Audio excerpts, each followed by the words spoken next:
Hello, internet friends, and welcome to episode number 145 of FinalBossTV, your wild game rating show. I'm your host. My name is Adam K, aka Bay, and today we're talking about Elemental Shamans, despite what chat was talking about and propagating before the show started. Dirty, dirty chat. Just terrible. You should be ashamed of yourselves. This is Elemental Shaman Show. Finally, the last ranged DPS show of the first pass of Legion shows. If you haven't heard yet, there will be a second pass of Legion shows. We have 5 left after this. I believe it's 5 left. And there's a little break. There's no show next Sunday, I believe, because of the first Sunday, the first weekend of Mythic Raids TOS opening up, so people are going to be busy, maybe not have the guests at the time. So Retribution Paladin is next. And then we have a couple shows after that, of course, to wrap up this first pass through. But then every show in the future will be its own single spec. So yes, there will be 3 rogue shows, 3 mage shows, 3 hunter shows, 3 warlock shows, which is taking about 4 months to get through. But y'all asked for it, so it's on you if you want 3 weeks of each of those specs in a row. I don't know if I'm ready or not for that. Now that's on the horizon. But real quick, thank you very much to the patrons supporting the show and making sure the show can keep happening. It's very, very important if you want to keep the show going. That little bit of extra support, because YouTube isn't what it used to be. So thank you, of course, to the assistant producers of the show, Troffles, Ludovicus, Taislin, R4, Dalthier, and Quen. But again, if you would like to get more shows, there are more podcasts. Those are on Patreon. There are currently 19 BTS podcasts right now. They range from like a half an hour to 2 hours with me and Preacher, where we just sit down and discuss the show notes, which you can also see if you're on Patreon too. You can vote for Control Bay for a day stream, which is happening tonight after the live show. You've got all these BTS podcasts. These are just for you, unscripted, sort of just behind the scenes, ranting and talking about the show notes and getting all of them set up. You can go check those out if you want to double your intake of Final Boss TV right there. But that's enough about me babbling about the intro stuff. I have 2 guests on the show today. So, brand new. Both never been on the show before. Total fresh meat status. Fred, welcome to the show. Hello. Hey, how you doing? I went to the fresh meat reference because you are a female Taurian game. I am a female Tauren, but you can't milk those. Oh, Yeah, kick it off with that. Little PG-13 there. All right, I get you. All right, that's fair. But are you set? You're not gonna make any mistakes in the show today, right? Because you run the Discord and everything. I mean, I don't run the Discord, but I will definitely not make a single mistake. No way. Fair enough. And joining you, there's Sham, who has the most original Elemental Shaman name. Hi, Sham. Hello, yes, I'm the original Sham. oh, are there many like you, but this is actually, they're all fake? Because I'm the first one. Oh, how long have you been Sham? When did you get that name? I paid some guy to delete his character some gold in, like, I think it was WAD to get the name. Oh, God. And he did it? Before that, I was Shamwich. Yes, he did it. He deleted his character for 45,000 gold. Oh, jeez. That's not bad. That's before only level 40. That's before the WoW token existed too, so you had to actually have that gold. Yeah.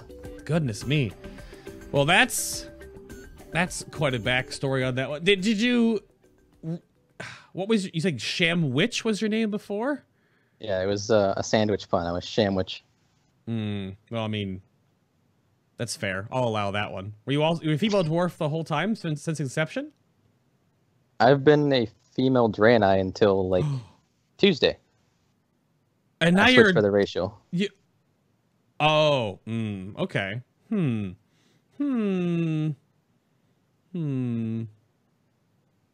Fred, what do you think about that switch? I might have switched to Tauren for the racial, which is the exact same as dwarf. So yep. I was drawing a parallel there and you connected it for me. Thank you. Perfect. Oh God. That's how much does that equate to much? It's like a 10 to 12k DPS increase. It's not huge, but a min-max thing. At least over Draenei for me. I gave up being bouncy for it, which I miss it. Can't fly out of the sky anymore and live. It's actually funny. We had people dying to the Fallen Avatar floor. Like, randomly, they would either, like, do something that broke their fall and then reset it or whatever, so they would die. And I just fell. I'm a panda myself, and I was like, what's the problem? I don't see what's going on. Yeah, why aren't they all pandas? Yeah, exactly. Like, is there a problem here with fall distance? I don't know what you're talking about. So, I understand that, for sure. But we'll go back, putting Sham on the spot here. What do you do in the WoW sphere for Elemental Shamans in the little corner of the internet? What do you dabble in, sir? I mostly make YouTube videos, just like tutorials and stuff for Elemental Shaman. It's almost entirely based on the website Storm and Lava. That I don't really do a whole lot of the background theory crafting stuff. That's more the other guys. I just kind of my role is more to get the information out there and make sure everyone knows the right information, kind of help out the community with that. And I also stream and stuff in Raid at a decent level, I would say. Okay. Yeah, there's a handful of people that actually work together, and I guess it's a better time than any just to bring this up, is that not every class or spec has a really put together website, but Storm, Earth, and Lava is very put together. There's plenty of stuff on there. We'll be going through quite a lot of it today, and I think a lot of the Discord communities have lots of stuff, pins and Google Documents and guides or whatever, but I think once that all gets squished together and put, and moved on to a website, it helps out a lot in that regard. So shout out to all the SEL folks. And what about Fred? What do you do in that little corner then? Yeah, I guess I'm kind of the other end. I do a bit more of the theory crafting for the whole Storm, Earth, and Lava crew. Play around a bit with the Simcraft code base. Just if we ever have something missing, can go look at it if Blood and Out's not on to work in it. Kind of catch me on the Discord all the time. I'm Fred Range on there, usually just kind of memeing around. And I just like to, go into the raid and pad a bit. So probably see me towards the top of the meters usually, at least in terms of all-star points. And they're really only three, I would say 3.5 encounters in TOS out of 9 that actually even have real padding, right? There are no Scorporons on every fight like there is in, or was in Nighthold, so you gotta find a place to hit that chain lightning button, right? Yeah, it's all about that whole Stormkeeper chain lightning. Mm. You gotta live that life. Terrible. Any other shout outs that either of you want to throw out to the community members or anyone in the SEL side of things and give them credit for what they help put forward? I would say the biggest shout outs to Slenderman and Blood Mallet for really putting it all together, but everyone contributes. Everyone with the Storm with the Lava tag in Earthshrine is a big contributor as well. Yeah, just definitely shout out to them for sure. Just echoing everything he said. I'll shout out to my guild too, Negatory on Area 52. And shout out to all my Ellie bros on the Discord and in game. You guys know who you are.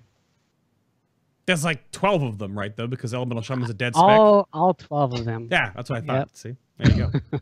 That's what I thought. I mean, everything, if you're under the 50 percentile on Warcraft logs, you're a dead spec. That's what happens, right? So yep. Because Elemental Shaman are terrible at anything that isn't dumb AoE. I'm sure, gosh, we're probably going to run 2 Elemental Shamans, I would believe, on Mythic Mistress, because that is just... I was excited for that fight, fundamentally, and then I did it on Heroic multiple times, and it's just nonsense. I'm sure you guys love it, though. Yes. Yeah, we'll have to see... Oh yeah, and then I'll go back to Fred on this one. How long have you been playing range DPS in World of Warcraft? I am a Wrath baby, so since then, started in Trial of the Crusader. Been playing Ellie since then, actually. So Ellie, entire time playing range DPS as Ellie. Okay. I mean, we talked about that a little bit in the BTS podcast yesterday, but even using that like I'm a Wrath baby, which is just the joke, right? That was what, 8 years ago or something ridiculous. Not much of a baby anymore. Yeah, I guess half a decade ago, no big deal. Obviously a scrub though, totally a scrub. Mm-hmm. Yeah, exactly. Sham, what about you?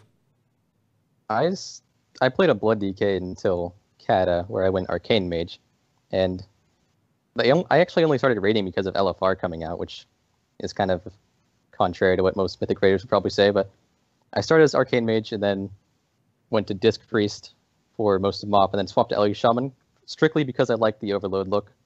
I thought it looked pretty cool. Mm-hmm. Like, oh, I'm just going to go play this spec in Siege of Orgrimmar, and then kind of fell in love with it and never looked back. The line about LFR there will make Preacher happy, so if this ever gets around to Preach, then here's an example of a player that actually started raiding because of LFR, so that's a statistic. It's there. Such a crusader for that. I have no problem with it. I just wish they just went normal, heroic, mythic, and normal was basically just LFR. But we shall see. So we popped up Stormbirth and Lava on screen for a little bit, but I'll bring it back up on screen here a little. The screen region isn't cropped totally correctly, but Fred, you want to walk me through like just all the stuff on this website by chance?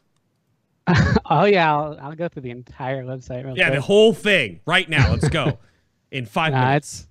It's just kind of an overview. It's kind of meant to be the one-stop shop for Elemental.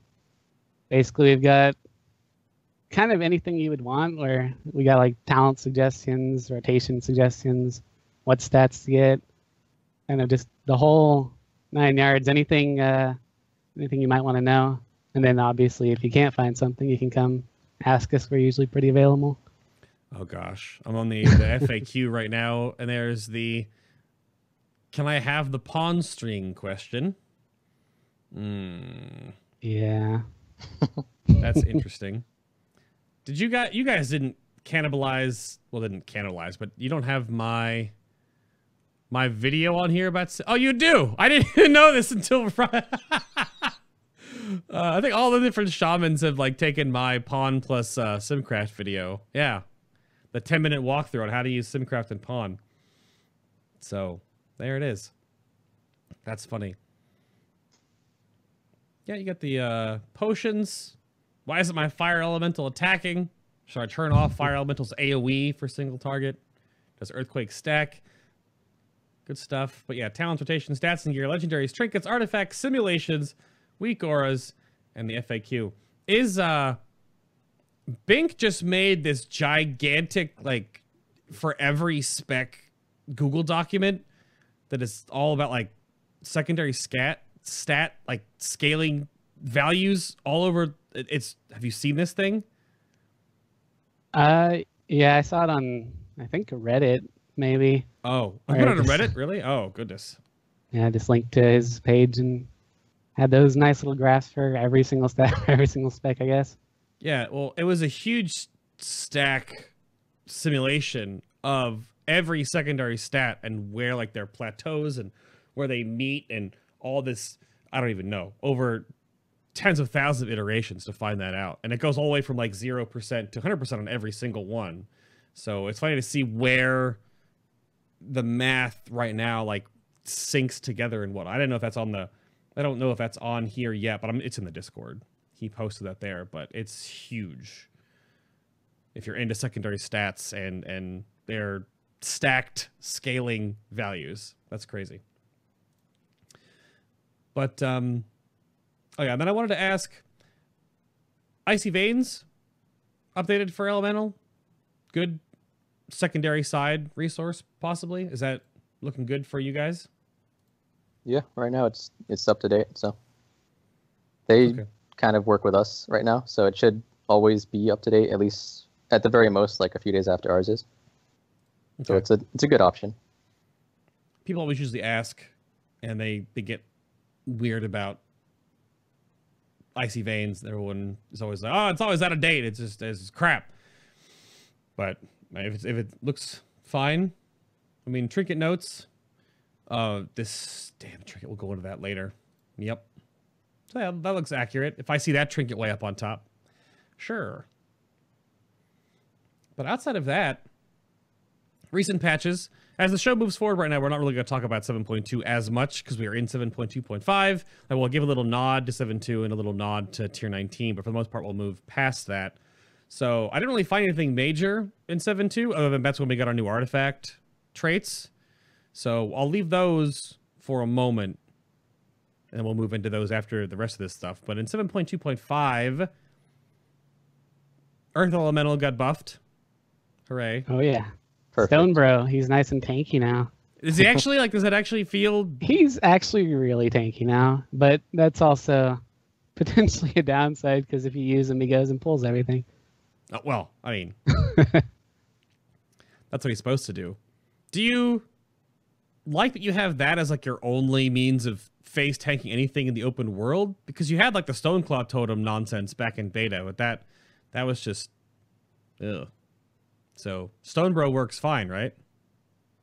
He's actually really good. I kind of liked him back at the start of the expansion where it was shorter cooldown, shorter duration. Because now he's got that nice long 5-minute cooldown on him. But in terms of tankiness, he's really good at what he does.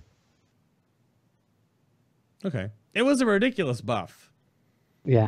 He has, like, the tank crit immunity. His HP scaling went way up. So, that's fair. He still can't taunt raid bosses, right? That isn't not a thing? He does. I think he does DR the taunts, though, but he doesn't actually get aggro, so it's kind of risky to use him. There was, at least that's what I heard. There was some shenanigans with the Fell image on Mythic Spellblade. Did either of you partake in that? I'm not sure. I don't think I've actually heard that. I didn't do it. I think I did hear about it, but I never bothered experimenting with it. I feel like it's one of those things where you're more likely to screw it up than actually get gain out of it. Right.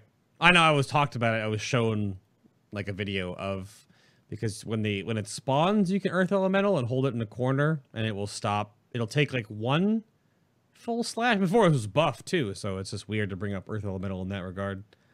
Your other points, Frost Shock, Earth Shock by 25% were buffed. You have Storm Elementals, Wind Gust, and Call Lightning were also buffed by 25%. Woo, woo. Is it still They a really bad saved talent? him. Yeah. Yeah. Like, why is it so Sham? Why is it so bad? Why is it so lackluster?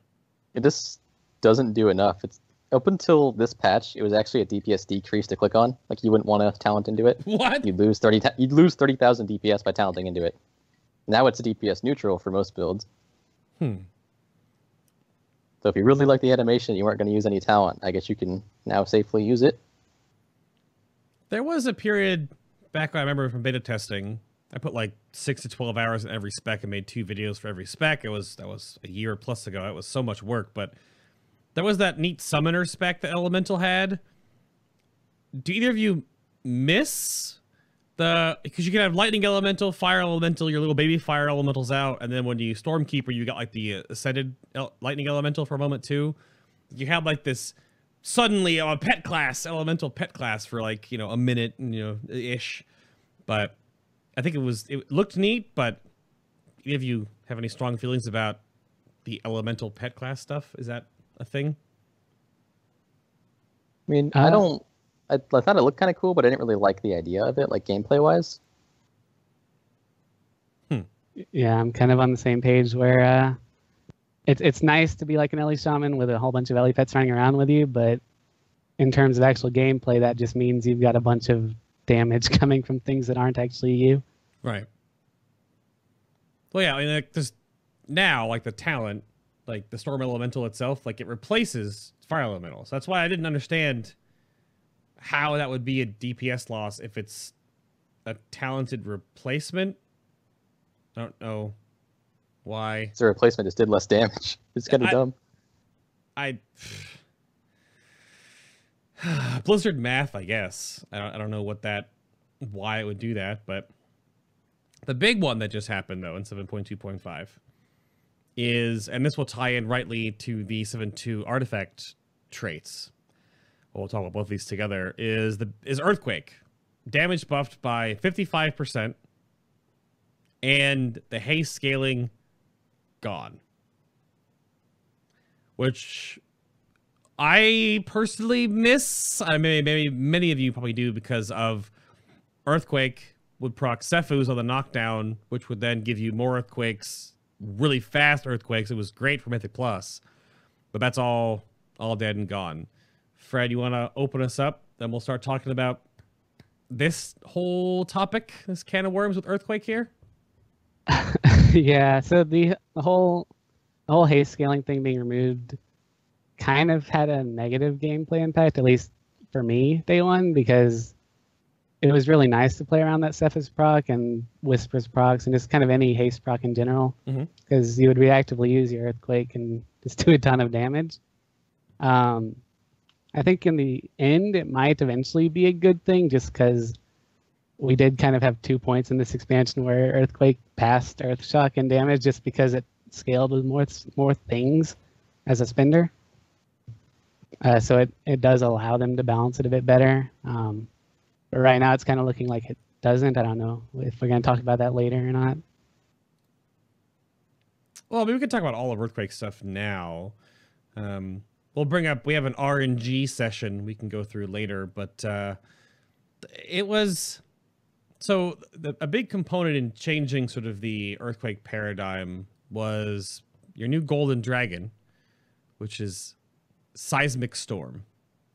So Earthquake has a 5% chance every time it ticks and does damage to cause a Seismic Storm, which deals 700% spell power nature damage to the target that it procs on.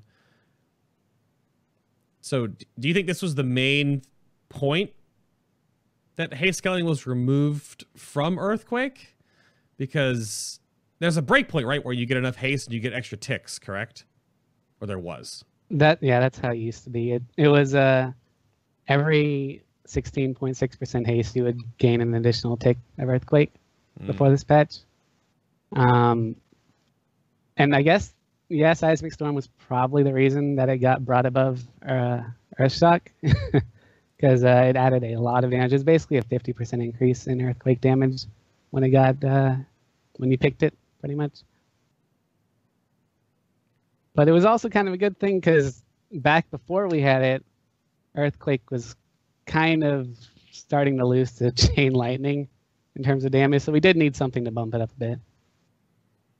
Oh yeah, there was that period, I think I read or heard about this too, I sort of osmose things through the stream, that you wouldn't Earthquake until you hit like 8 or 9 targets. You would just spam Chain Lightning under that, just because at like 5, 6, even if you're not even hitting all of them, you're still going to get overloads here and there. So it was fine. But that's a weird point, that this spell has been, and it's awkward too, because you had it for some expansions, you didn't have it for others. They brought it back. It was a totem first off in Legion. Now it's just a spell. So I don't know. Sham, what else about Earthquake you want to add to this weird situation?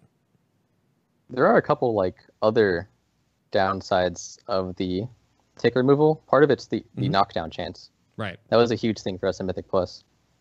And also just the fact that like now we're getting haste procs from using Earthquake from the Sephuz and whatnot, but it's not like positively affecting Earthquake at all, so it could cause some weird things with not using it again, and that's kind of Fred's expertise, so I'll let him talk about that.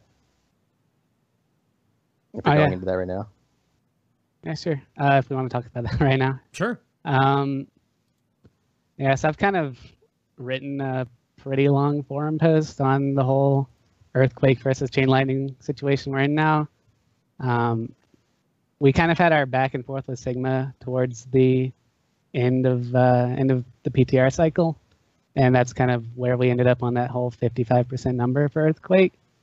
But kind of as we look into it more, it's looking like there's a decent number of target ranges, like the whole 4 to 7 range about, where we don't even want to be using Earthquake anymore if we're trying to maximize our damage.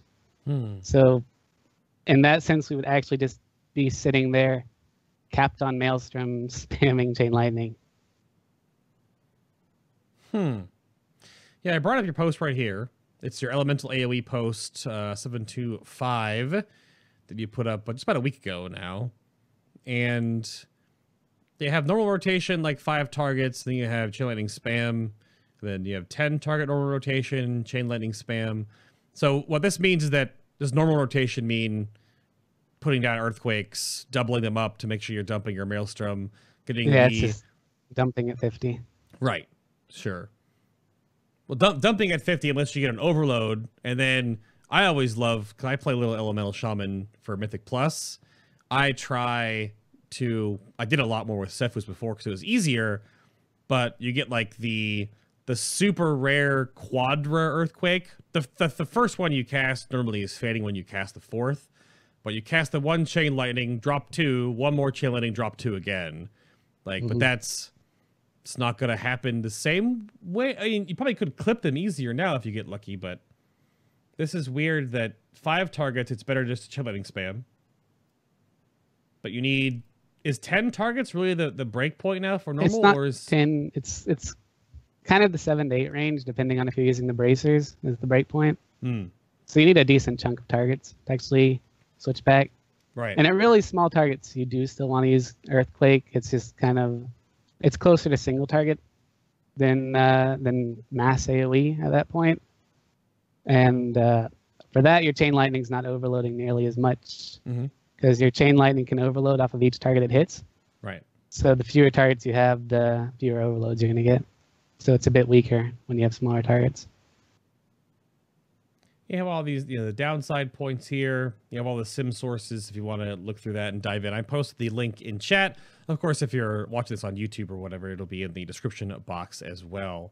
So there, overall though, is the change to Earthquake, is it a healthy one though? It might not be the most fun, and obviously it removes some synergies and some nonsense you could take advantage of, but overall, is it still a healthy change? They're not just trying to gut Earthquake out from underneath your feet, though. I think at some point it's going to be a good change just because Earthquake was naturally scaling better than Earthshock was, which just led to awkward situations on single target. Sure. Immediately, it's not the best because Earthquake doesn't feel too great at the moment, but I think it won't take too much from Blizzard to just bring it up there. Yeah, I agree that like it was getting kind of out of control, but I think right now it needs to be a little more base damage to make up for it.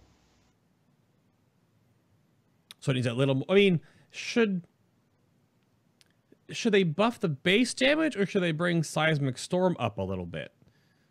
They could just buff the tick rate, like just the natural tick rate, and that would solve some of those problems. Oh, that's good. That's also an option. So right now it's 6 ticks. Period now, correct? Right. So if they you just could bring made, that back up to 10. Yeah, if they just made so the same damage but just more ticks in that time. Yeah. Yeah, and that change would kind of inherently it'd give you more knockdowns and it would give you more Seismic Storm without directly increasing its damage. You just have more chances to proc it. Yeah, that could smooth it out. I don't know. The spell, they would have to figure that out on their own side because the spell obviously lasts 6 seconds and ticks on cast, and then 1, 2, 3, 4, 5, 6 to add 5 more into the baseline of it, so it's 6 in total. But if they would have to like just squish in. You're saying 10 ticks in an Earthquake would make it. Would that be a sweet spot there? I don't know if there's like a really specific number I have in my head. That was more of like an example, but something in that range would probably be pretty good for the knockdowns and the Seismic Storm. Somewhere between like 8 and 10 probably. Sure. Because that's the one thing I had, I'll bring it back on the screen again, because Seismic Storm is only a 5% chance. So basically that is a 30% chance per cast to get 1 Seismic Storm proc. That's obviously per target. But back when you were dropping down Earthquakes faster and you were getting 8 or 9 ticks per Earthquake and you're stacking 2 on top of each other or 3 sometimes or whatever, getting the holy grails of overloads, then obviously you got a whole lot more of that additional single target component while you're also AoE and cleaving. So, we'll have to see. Anything else on Earthquake that needs to be brought up? Don't think so. I think we're pretty much good. Okay. So the other artifact traits then. Let's look at the rest of those. So your other ones you've got were Elemental Destabilization, which is 20% effectiveness on Elemental Fury. And you also got Swelling Maelstrom, which increases the your Maelstrom cap by 25 and the maximum cost of Earthshock by 25 as well. Which, I don't want to go too much into the Earthshock gambling yet, so we'll hold off on that. So overall, I don't know, Sham, how these other two little traits worked out for you in the Elemental Shamans? So the Swelling Maelstrom one really isn't like super special. It's kind of a quality of life thing, if anything. It's overall not a great increase, but the Elemental Destabilization is really, it's actually our best trait right now. There's actually a relic for it too on the first boss of the new instance, which is awesome, but this one's good. It's actually best for every single build, which is really nice. Otherwise, you usually go like, oh, Lava Burst for this build or whatever, but this is like the go-to trait. This is a great trait. It bumps us up a lot, but it does really kind of emphasize the whole RNG factor, which we're going to get more into later, but it's just the higher crit damage means that critting an Earthshock means a lot more, especially with the Swelling Maelstrom making Earthshock even less frequent and more hard-hitting. The more it crits, the more it's significant, and then we have it crit harder. It's getting a little crazy, the RNG factor with the crit thing, but the trait is overall a nice boost to our single target in AoE. I actually haven't looked at that yet. So you said there's a relic for Elemental Destabilization in Tomb? Yeah, it's on the first boss. It's a Storm Relic. Huh. I don't think I have. I'll have to go back and look. I could be totally wrong. Maybe I've just ignored them because they're not better and all I want is 2 Wind Strikes and 1 Wind Fury. But I didn't see if I actually have a new relic for my new 404. Not that it matters, really. But that's a huge portion because it's 5% more. Yeah. So it doesn't have any diminution for 404. It just gives you 5% more. That's a significant amount. And because it's a Storm Relic, you can get 2 of them too. Oh, so you...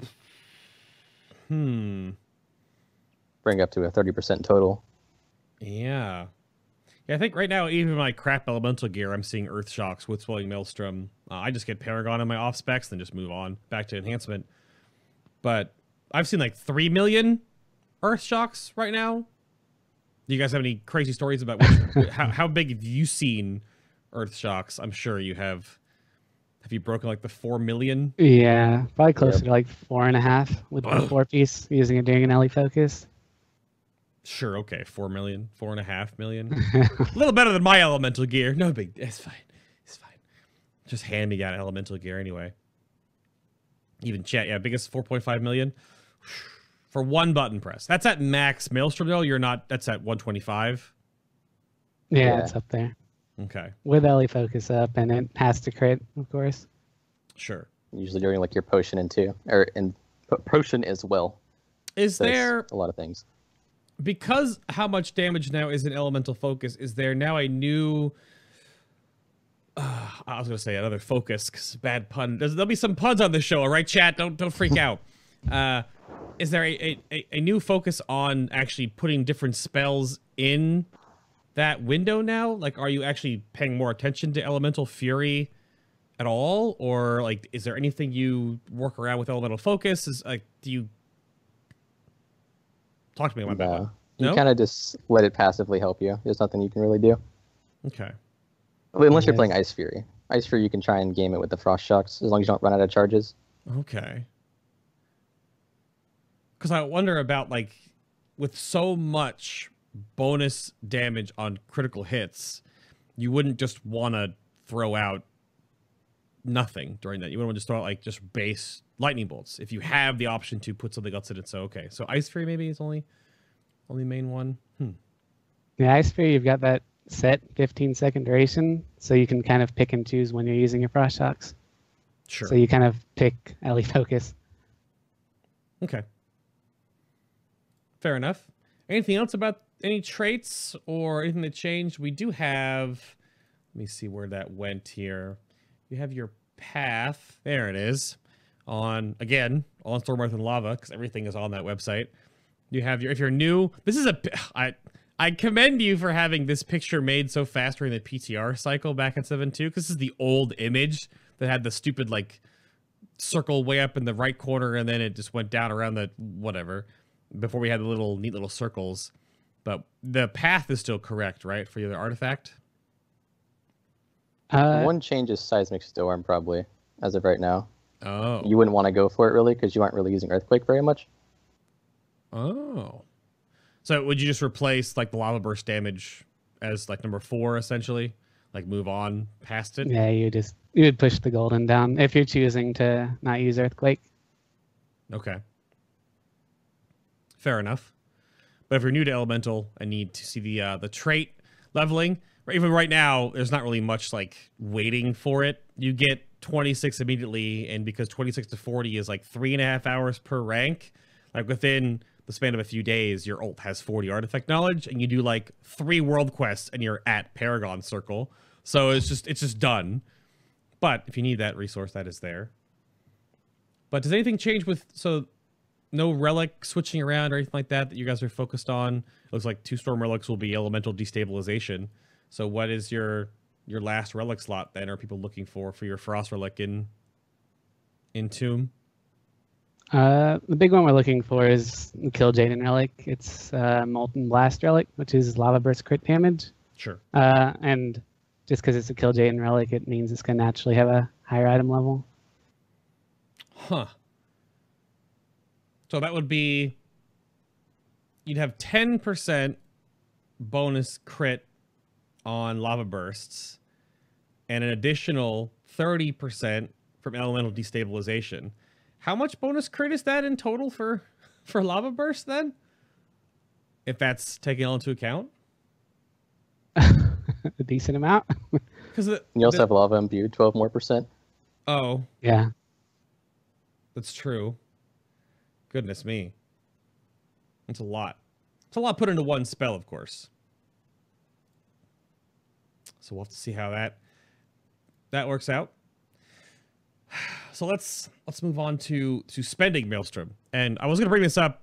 I held myself off on the whole Earthquake topic because one of the problems that came up and I've heard about is that Elemental Shamans only have 2 ways to spend their Maelstrom. I wish you had the Enhancement Shaman Healing Surge. When I get 20 or more, it's instant. I don't know why you don't have that. It's so silly that you have to still hard cast your Healing Surges. I don't know. It seems like we both should have that as Enhancement and Elemental, because that would give you another way to spend it defensively, because you can't. So you have Earthquake to spend 50 each, or as much Maelstrom as you have for Earth Shocks, right? Your AoE cleave, well, used to be cleave, not anymore. So your AoE option or your single target option. But spending that, I want you to break down some fundamentals of how Elemental situation is in game currently. So, like, how has the post really works up how Earthquake spending works now, that there's like a better breakpoint to actually use it. But then, what are your thoughts on how to properly spend, and what have you guys figured out with properly spending your Maelstrom? And I'll toss this over to Fred first. Yeah, sure.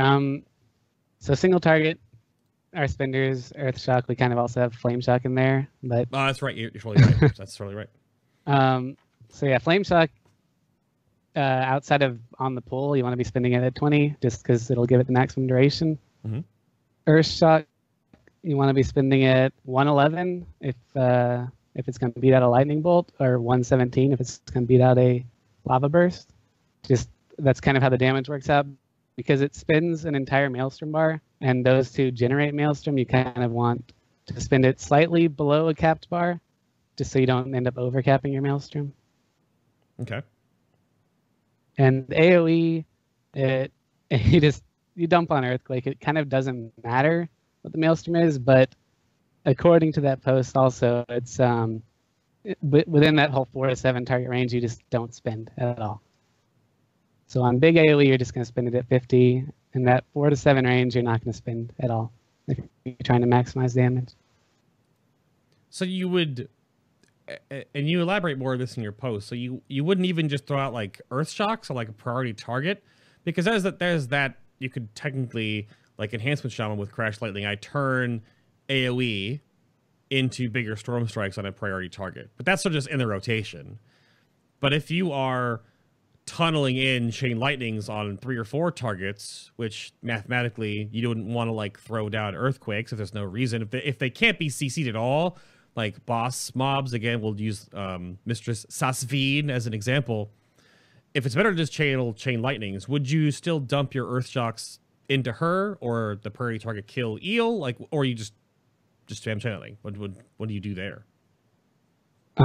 So if there is a very high priority target, you can use Earthshock. It's actually a pretty massive priority target increase. But in terms of overall damage, you're going to lose damage. So if you want the overall damage, just tab targeting, spam chain lightning, and get lightning rods out. You're going to maximize it. But if you want to dump as much damage as possible into one target, maybe like an Eel's High or something, then yeah, by all means, do spin it on Earthshock. It's a massive priority target increase. Like a solid 30%. So there were periods of time where I thought that was, you might look at Elemental Shaman and go like, oh, they're just padding, right? Like on Mythic Botanist, when the plants come up, I know you could weave in Chain Lightnings and put those Earth Shocks into the priority boss. Obviously, because he heals whenever one of his copies died, it wouldn't matter. But your Chain Lightning off of usually the lashers into the bosses, and then using that maelstrom either maybe onto the next lasher as you would target swap, or even into the kill target boss. So there is something there, okay, to hear about that is a thing.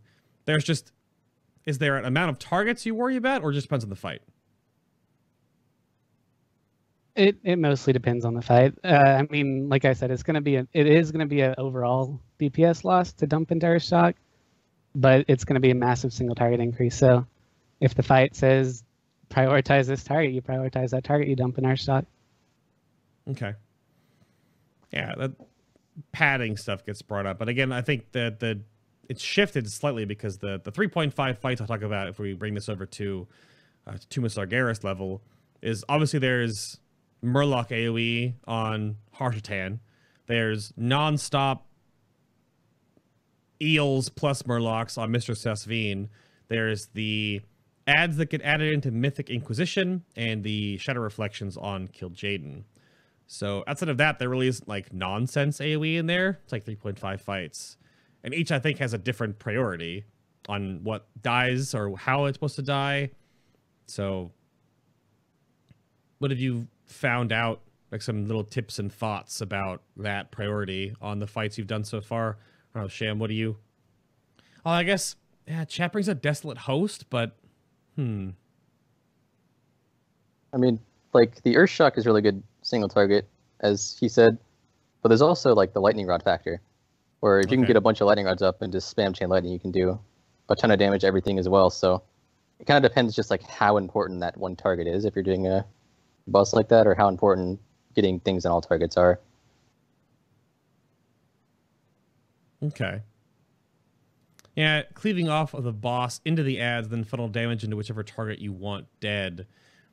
Because you only have 4 adds at a time, like 4 or 5. So earthquaking wouldn't be a big deal.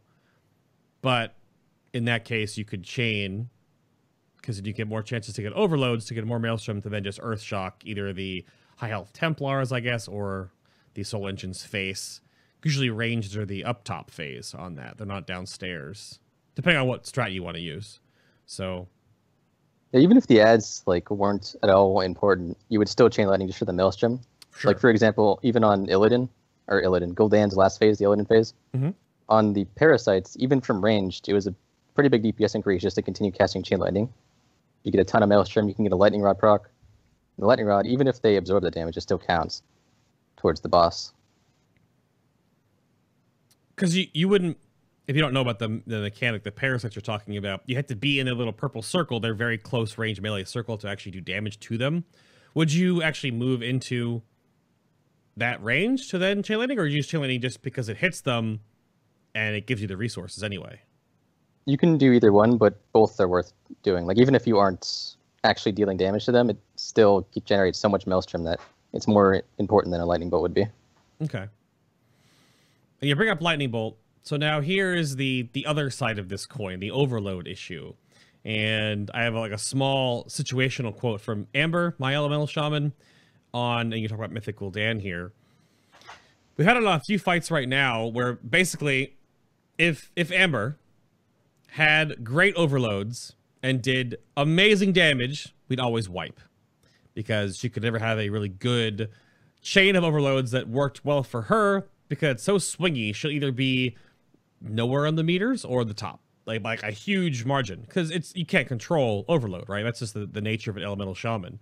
So is there a problem that Elemental has to deal with? Just like, this is a great pull, I have great RNG, or do you just kind of like, is it healthy to have that back and forth style in the gameplay? It's just like, is it the class fantasy, right? That you can't control the elements and you have so many buffs that can stack up. You can chain lightning into lightning rods with static overloads and Stormkeeper, and of course, which one of those crits, right? Like, how many of those crits? Do they all crit? Do none of them crit? Do they all hit lightning rods? Do they not? Like, that's just a thing you just do, or? It's pretty out of your control, and it's really annoying to deal with when you're trying to like progress Mythic or whatever. I feel like it'd be really fun as like an ult, where you don't really care if you don't do super great. Sometimes you just have this slot machine jackpot lottery win. But when you're trying to like progress and you're trying to be consistent, it can be really frustrating to not get any procs and just feel like you're being useless. Right. It's really unreliable. And just the difference between one Chain Lightning cast without any buffs on it and one Chain Lightning cast fully buffed static overload is like 75 times the difference. It's massive. So it's very frustrating to have to deal with that. And I don't know about everyone else, but that is definitely not my class fantasy. Yeah, and then you throw in Lightning Rod into the mix, and it's like, how many Lightning Rods do you have out multiplying that 75 times even more? Because you can't... the Lightning Rod part of this huge trifecta of gobbledygook is... I mean, you can get one, and then you tab, and then you'll chain lightning, and then you might get another, but it's just a chance to even apply one. And you could get two, but then your first one has fallen off by then. So it's super inconsistent to actually have that be really part of the Wombo combo. But if you're doing eyes on Gul'dan, and your first chain lightning on Gul'dan gives him a lightning rod, then you tab over to an eye, and that's your lightning rods, then you Stormkeeper, and then you blow up the whole room, that's great. But then, of course, in Amber's case, we'd wipe. So always, every time. Every time. And always on the good pull. Yeah. The overload situation sort of became a thing because of multi-strike from Warlords. And multi-strike is gone.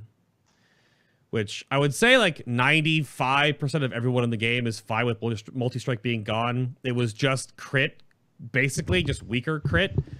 But it had problems with dealing with it being crit and having crit and all the other nonsense that happens with it. So you have it in your base kit now. So Fred, how does that work? And is that okay that that's still main part of how the rotation feels? I guess I will say I do actually like having our mastery as part of the class fantasy, where you just overload your spells. I don't think it's too RNG with the way we currently gear, just in terms of the mastery itself. But then you throw in our traits into the mix with our whole static overload situation, power the maelstrom on single target, and those are more they're worse than the mastery itself. The mastery itself we kind of have almost capped at this point. We've got a solid like 60 to 80%. We throw in early blast in there too, and practically everything's overloading at that point, except for AOE, pretty much, because our chain lightning does have a 1/3 multiplier on it for our mastery. So if we do have that 60% chance, it's actually a 20% per target hit. But then there's also, are you talking about static overload itself? That's the mastery itself. The static overload's a flat 10% on every target. Well, per chain lightning pass. Yeah. That's what, if you didn't know what we're talking about, that's one of the culprits in this situation, which is fantastic. Like, you get that big, juicy 8 pull in a Mythic Plus, and you throw out one chain lightning and it way overcaps your maelstrom, and then you double drop that earthquake, and then you throw out one more like it feels great, but it's just you just kind of react to it and deal with it. But that brings me to the single target DPS struggle that Elemental Shamans talk about, and why Blizzard probably has a problem with that balancing point.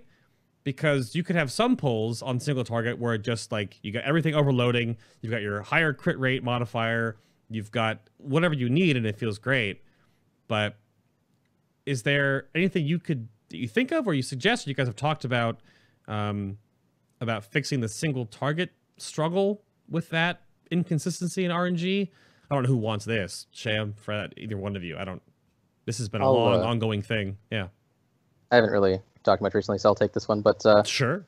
Basically, like our single target, it's not anywhere near as RNG as our AoE. That's for sure. But there's still a lot of like small factors that really add up.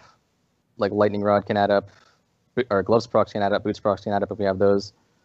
This mastery overloads, they aren't as significant as Fred said. Now that we're getting closer to cap, it's not really a huge thing. There's Power of the Maelstrom procs, if it lines up with Stormkeeper and lightning rod, can be massive. Even without lightning rod, that's massive.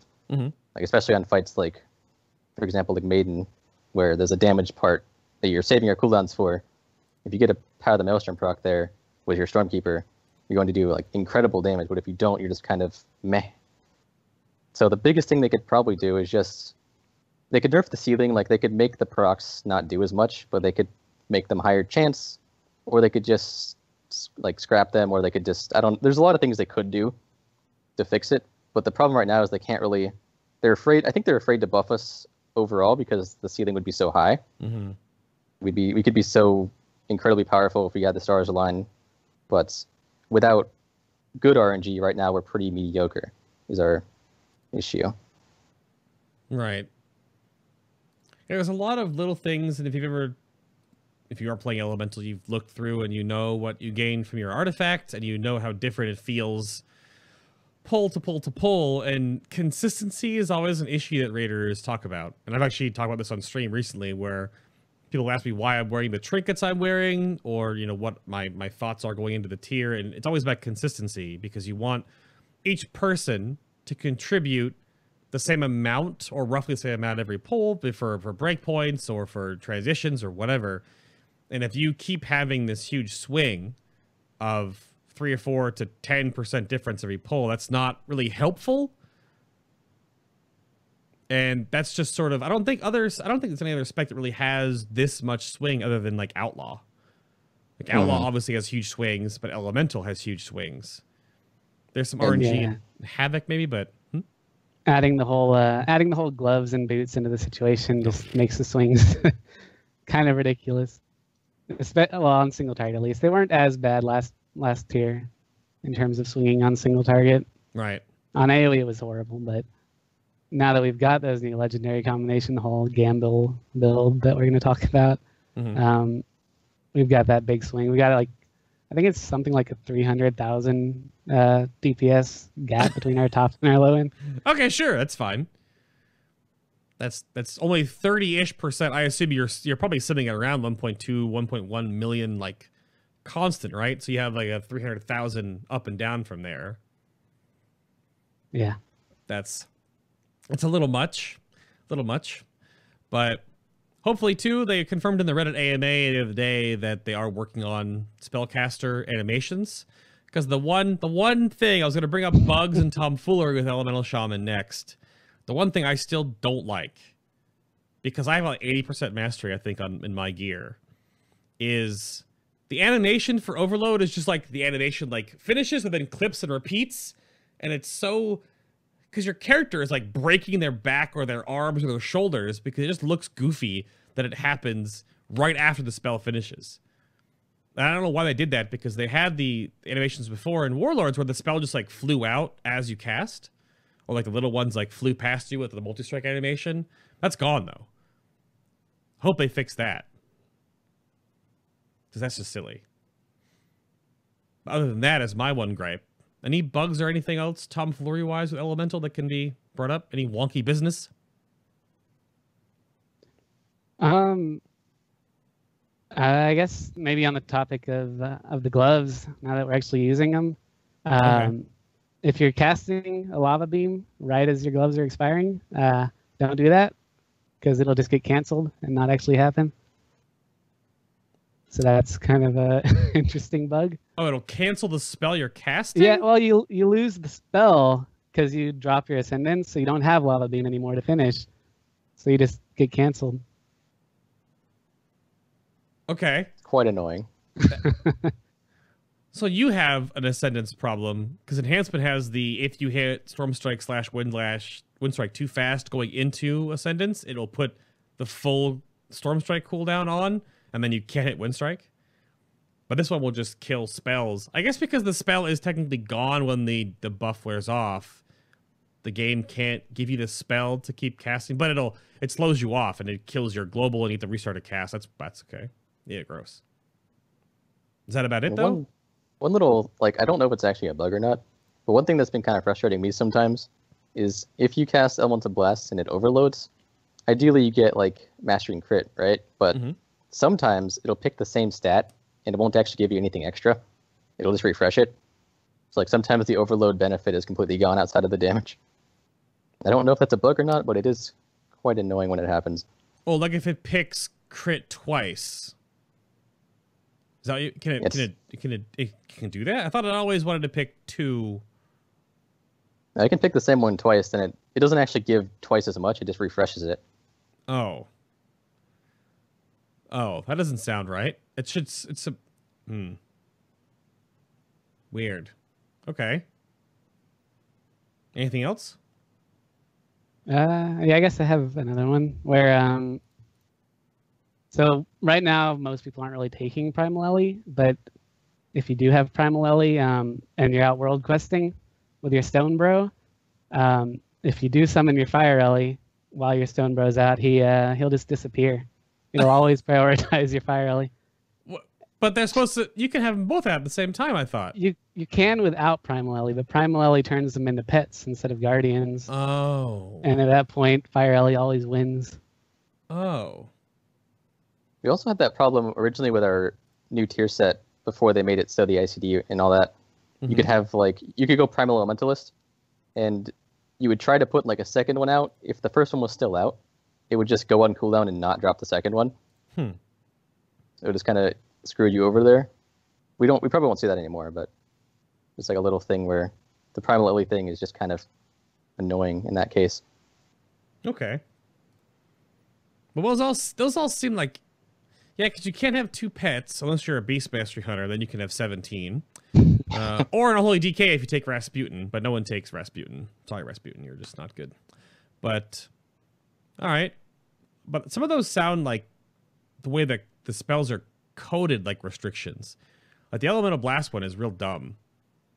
But I wonder if they'll fix those in the future. I mean, they admitted on the AMA that the devs don't even know why bleed ticks can't crit, or no, they can't scale with haste because they just never, it was never in the game before or something. So the answer on the AMA was like, we don't know.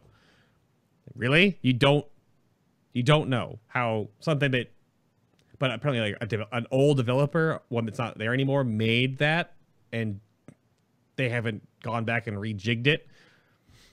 So that could be the thing with some of these spells. But I'll move us on here to Agatha, Mage Tower Challenge, which I still haven't done yet. I know, chat, don't.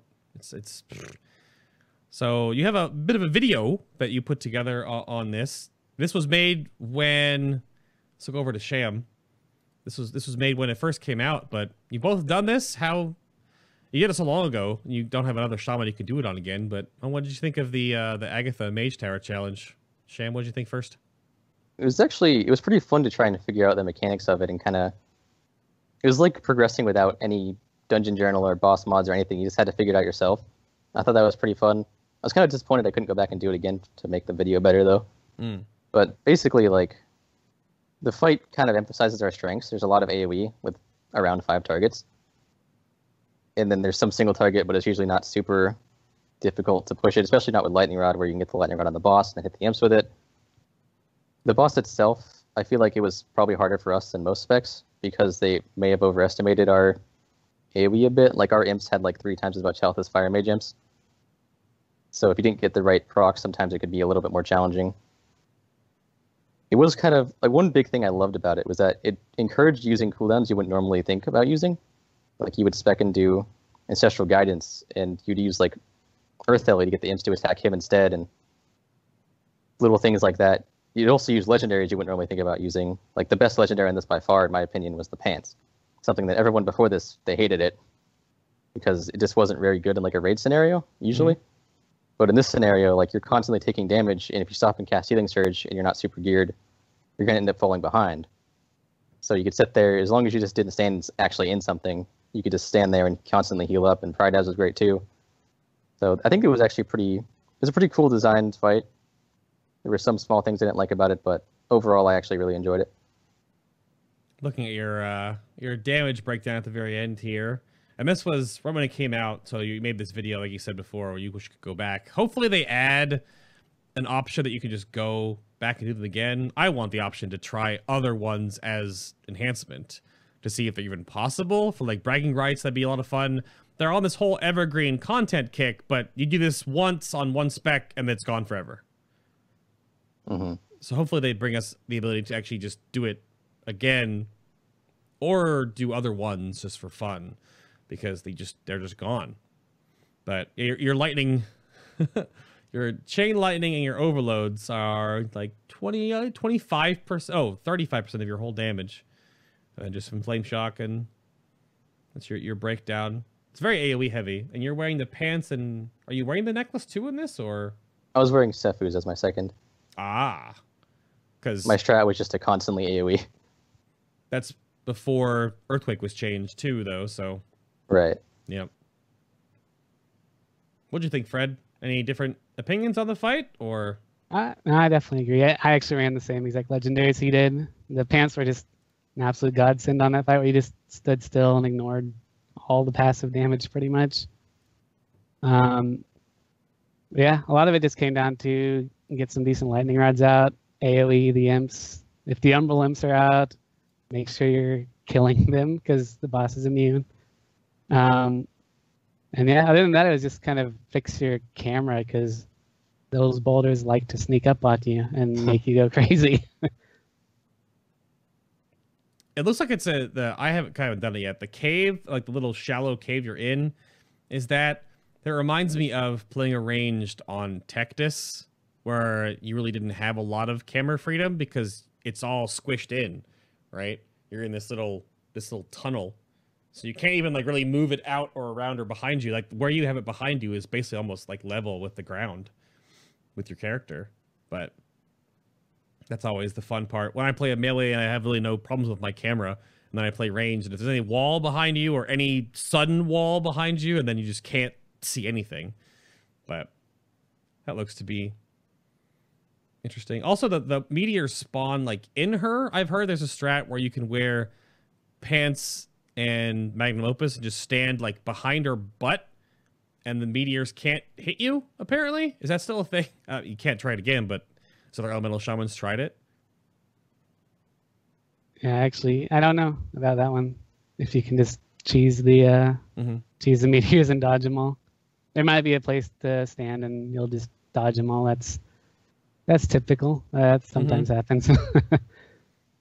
Yeah, the only cheese strat I knew is the rooting the imps so they couldn't actually get to the boss to heal her. It's like spam root him and you end up with like 8 just stuck in the middle. Oh! She would teleport before they could actually get to her. Earth grab him. That was okay. That was a popular strat for a while. Interesting. Yeah, I haven't tried it. All the people in my chat keep telling me to do it finally. Every time the mage tower comes up, though, I'm just like, maybe later.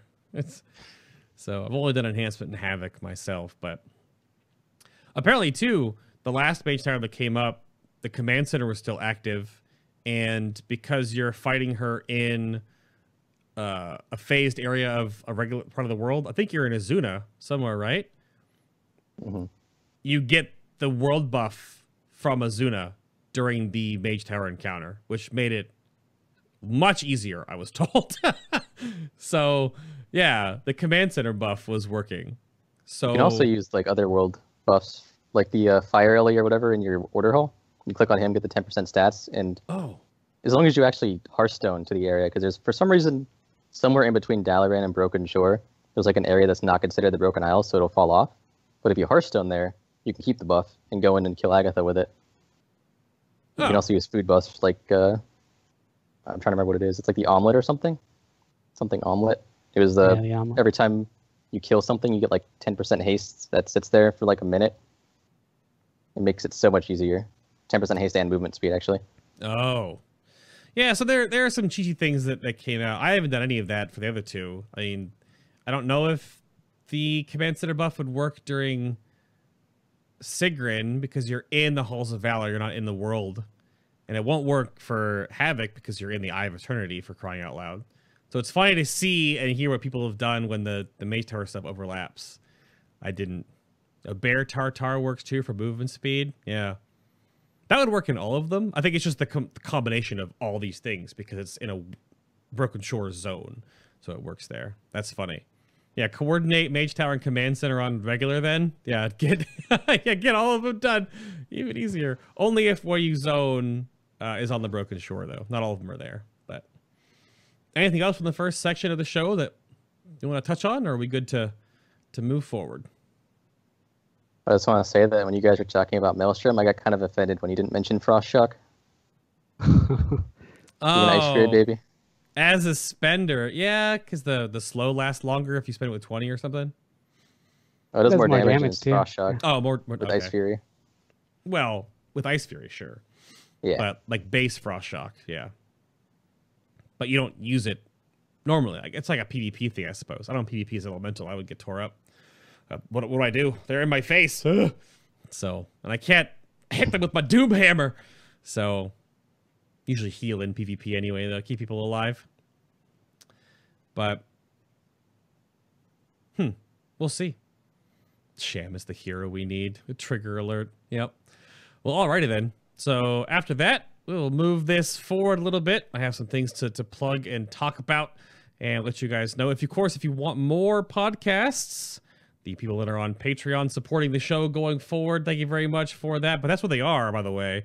There are basically a doubling of my workload to get more podcasts up for you. They're the Patreon BTS podcast. They range from a half an hour to an hour, unless you're Preacher and I, and it's like a 2-hour show, basically. There are 19 of them currently. You can sort them by the tags on the bottom here. But they are a sort of unscripted meet and greet segment where I sit down with the guests before the show, normally on the Saturday night before, and we just talk about the show notes, which you can see the show notes as well and follow along in those if you'd like to see how the shows are put together. That is also on Patreon as well. Control Bay for a Day monthly stream voting goes up there, and you can keep scrolling down through. There's some BTS posts that I throw up there of like work in progress. You can go check all those out on the FinalBossTV Patreon, or if you want to support the show in a more physical manner, you can do so by checking out the Designed by Humans official apparel store.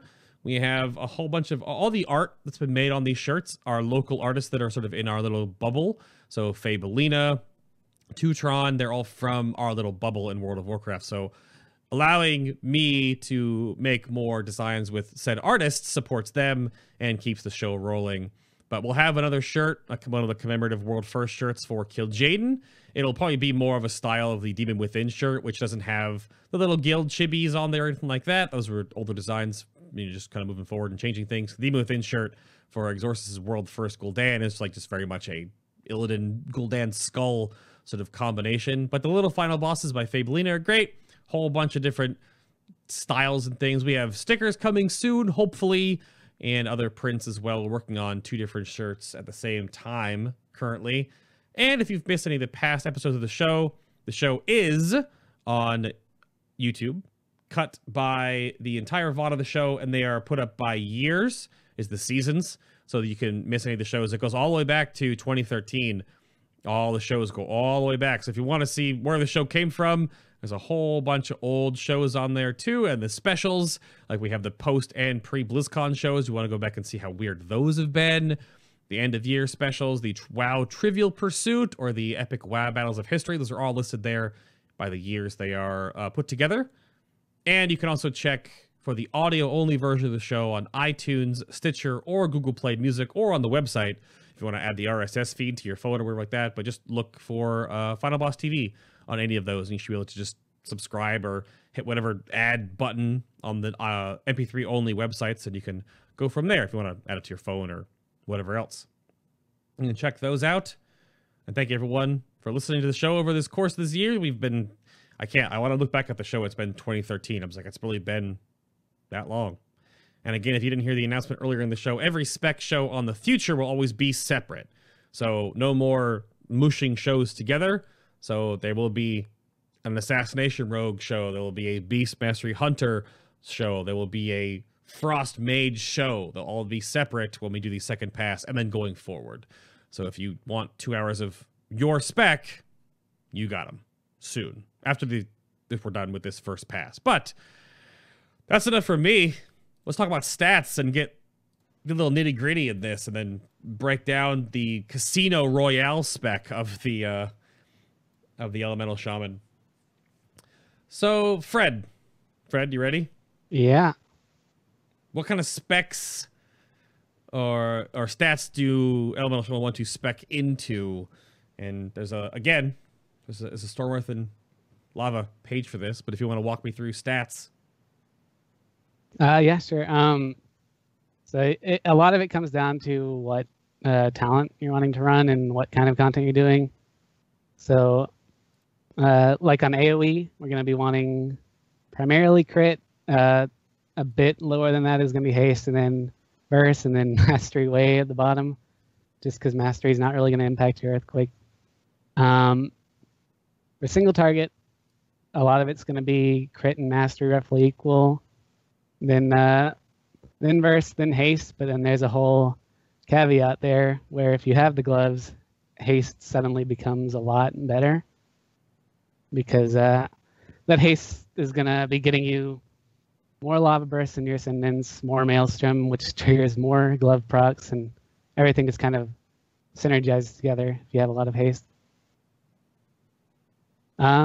Yeah, in terms of actual priorities, we kind of avoid doing priority lists for our stats because a lot of them have kind of cross synergy with each other. So we recommend using ratios instead, which is just kind of saying if you have 100 crit, you want this much mastery to go alongside it because you want to keep your stats somewhat balanced. You don't want to have one stat completely dominant. We don't have one that's just miles ahead of everything else.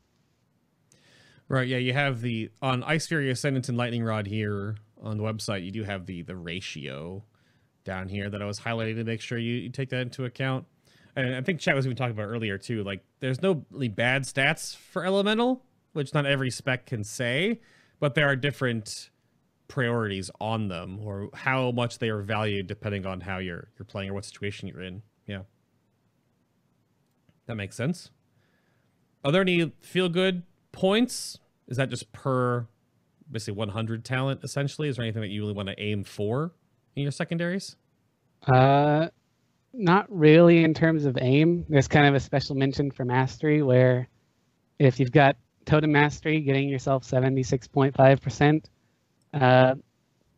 with an earth elemental blast proc for mastery is going to actually cap your lightning bolt, so you won't be able to get any more mastery to benefit your lightning bolt at that point. Oh. And then it's bumped up to 86.5 for lava burst. At that point, you'll cap it if you have an LE blast proc. But that's not a goal. That's just kind of a cap. So if you're at that point, it's going to lose a lot of value. Okay. And then I have to ask this ever since it came up the first time a few shows ago. Are there any weird gearing options that sneak in there?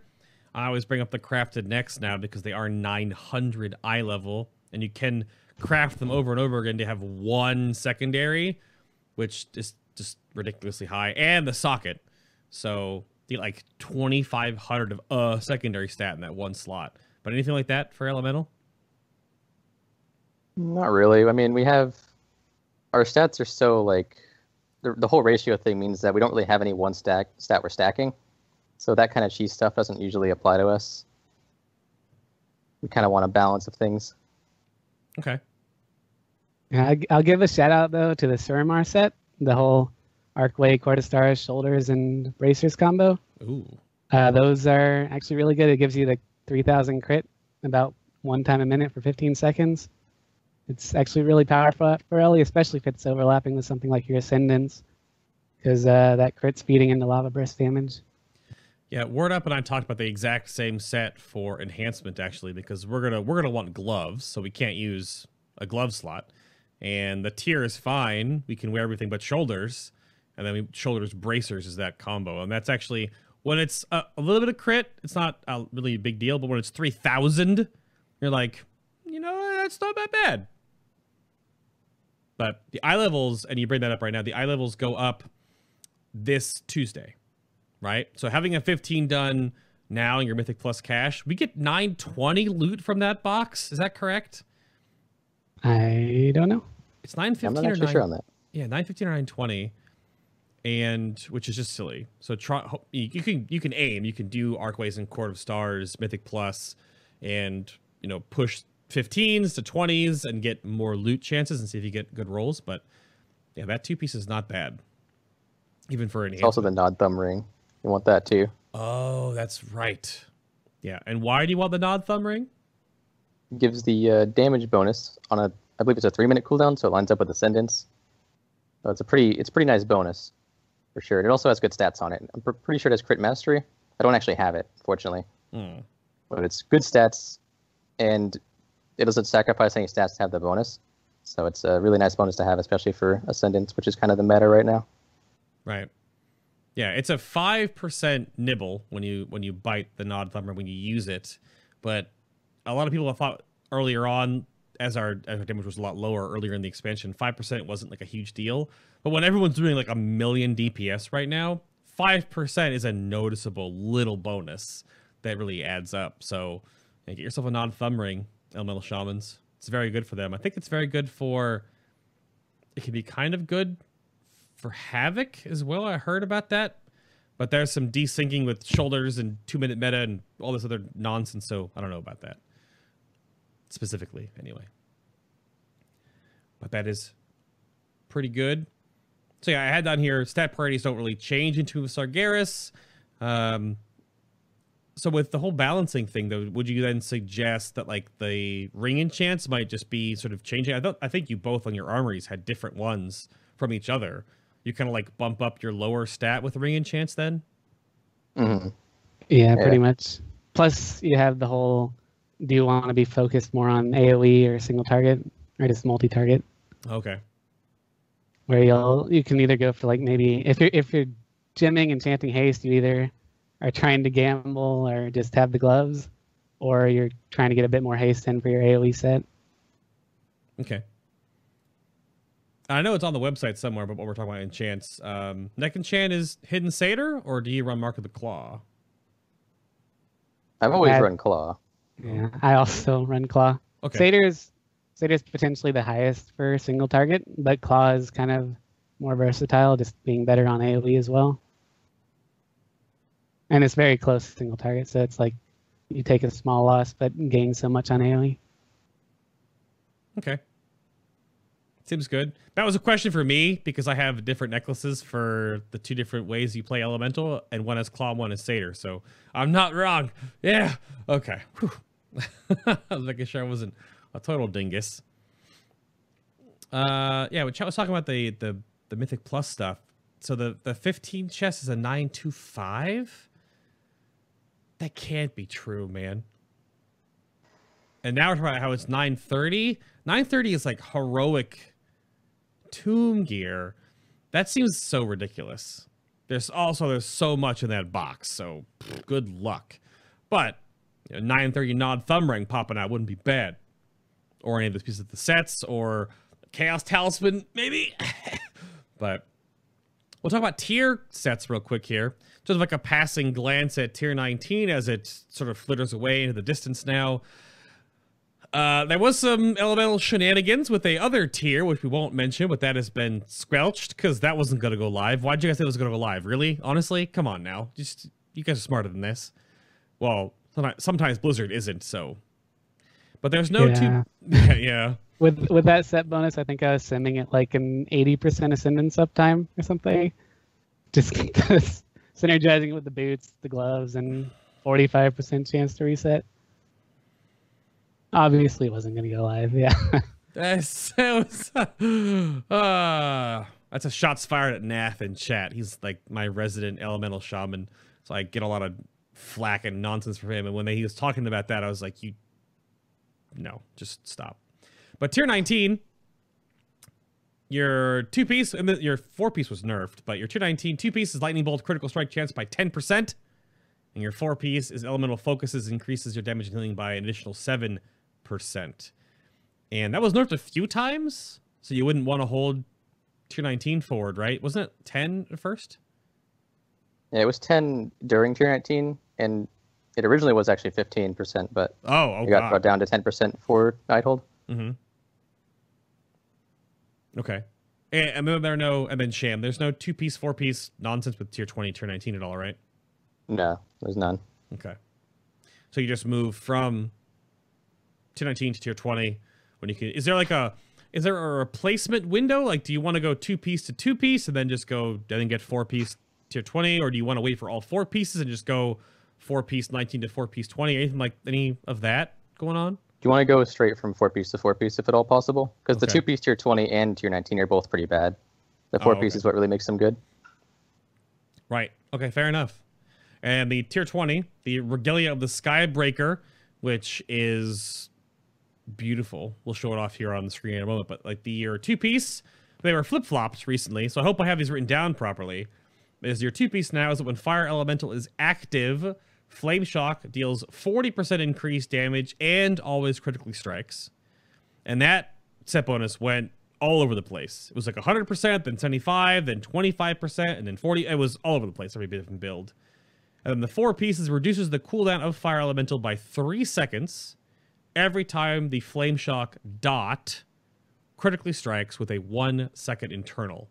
So I'm pretty sure that's actually flipped now. It is flipped, yeah. It is flipped. So the reduction is your 2-piece. And the reduction is the 2-piece. Okay. Because I read it as that and thought that was wrong. So I flipped them because I knew they were flipped, but they're... Okay. You have it reversed.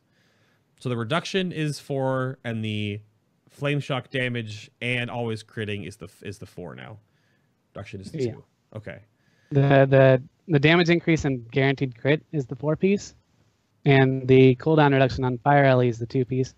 The big thing that makes the 2-piece kind of weak is that it's reliant on crits. So without the 4-piece, you're not getting those guaranteed crits. And that's why you want to wait and go 4-piece to 4-piece. Yeah. Okay. Yeah. What have you guys figured out for? If you want to keep walking me through the tier 20, then as I bring it up, and we'll watch it on screen because it's real pretty. You want to keep walking me through what you guys have figured out for the set? Because it was looked at as pretty bad at first, apparently. Everyone was really mad about it, but is it fine now? Single target is pretty good. Yeah, single target is pretty good now. It's probably around the 10% range in terms of an increase. Okay. And it can go up or down depending on your legendaries, just because gloves go and increase your Fire Ellie uptime through Elementalist, which basically means if you Lava Burst, you get 2 seconds off your Fire Ellie. Mm-hmm. Yeah, it's pretty good. There is that 1-second internal cooldown on the 2-piece, so it's not going to go crazy like it was on PTR, where you could have like 5 Fire Ellies out at a time. But it does gain a little bit for multi-target if there's a bit of desync there in terms of your Flame Shock ticks. Right. Okay, it's very single target focus, and the part of the Rochambeau we were talking about earlier with the nonsense with the struggle with elemental single target. This entire set, because you can't cross dot flame shots for anything because it's just only counts as really 1, is very single target focused, and it's very consistent single target. You can still, if I'm correct, you can still cross dot flame shocks for like alien cleave, and they'll always crit. So that'll help with like a 2 or 3 target cleave, I imagine, like Demonic Inquisition possibly. But there's no cooldown reduction you gain. Mm-hmm. You get the benefit of critting though, which would do a lot of damage, but no other benefit. Right. But is that helpful? Is that helping sort of patch up a problem then? in the inconsistency of Elemental's single target, making it a little more reliable? Like, what's the actual cooldown reduction you get on Fire Elemental on average? How many more do you get on a fight now?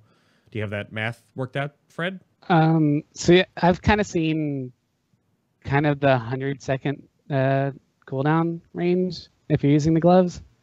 So basically, you'll drop your fire elite, last 60 seconds, and then you'll have about 40 seconds of downtime in a fight. Okay. Which is pretty good. I mean, especially considering your fire elite does a decent chunk of damage, and then it's also making your flame shocks just do ridiculous damage while it's up. And yeah, it helps with some of our problems. This is a very passive damage increase, meaning like it'll help with potential mobility problems you have as LE and helps a bit on single target. It's definitely a single target focused increase. So that's almost, so napkin math, that's about a 50% uptime on Fire Elemental then? Yeah. Mm-hmm. How much of your damage is usually Fire Elemental? So how much would it is, and then it would change to? It'd be a bigger contributor, I would say. Yeah, it is going to increase it. It's also going to be a bit dependent on whether or not you're talented into Primal Elementalist, which is an 80% increase to your Fire LE. Oh, okay. Yeah. So you'll probably see, if you are talented in that, maybe slightly higher than 10% of your damage coming from Fire LE. And then another decent chunk coming from your Flame Shock just because of the 4-piece bonus. Right. Looking at the tier 20 on the MMO Champion WoWDB model viewer, some of the stuff is a little broken, but I love the boots we get that are tied to the pants, I believe. We get those foot boot things for the Mythic set, even though it's not loading on the PvP set for some reason, which is weird. And the feathers, chat, if you're wondering, the feathers actually do have physics. They just don't load in the model viewer. They actually do move around and sway and stuff. They're not just static, because that would be ridiculous.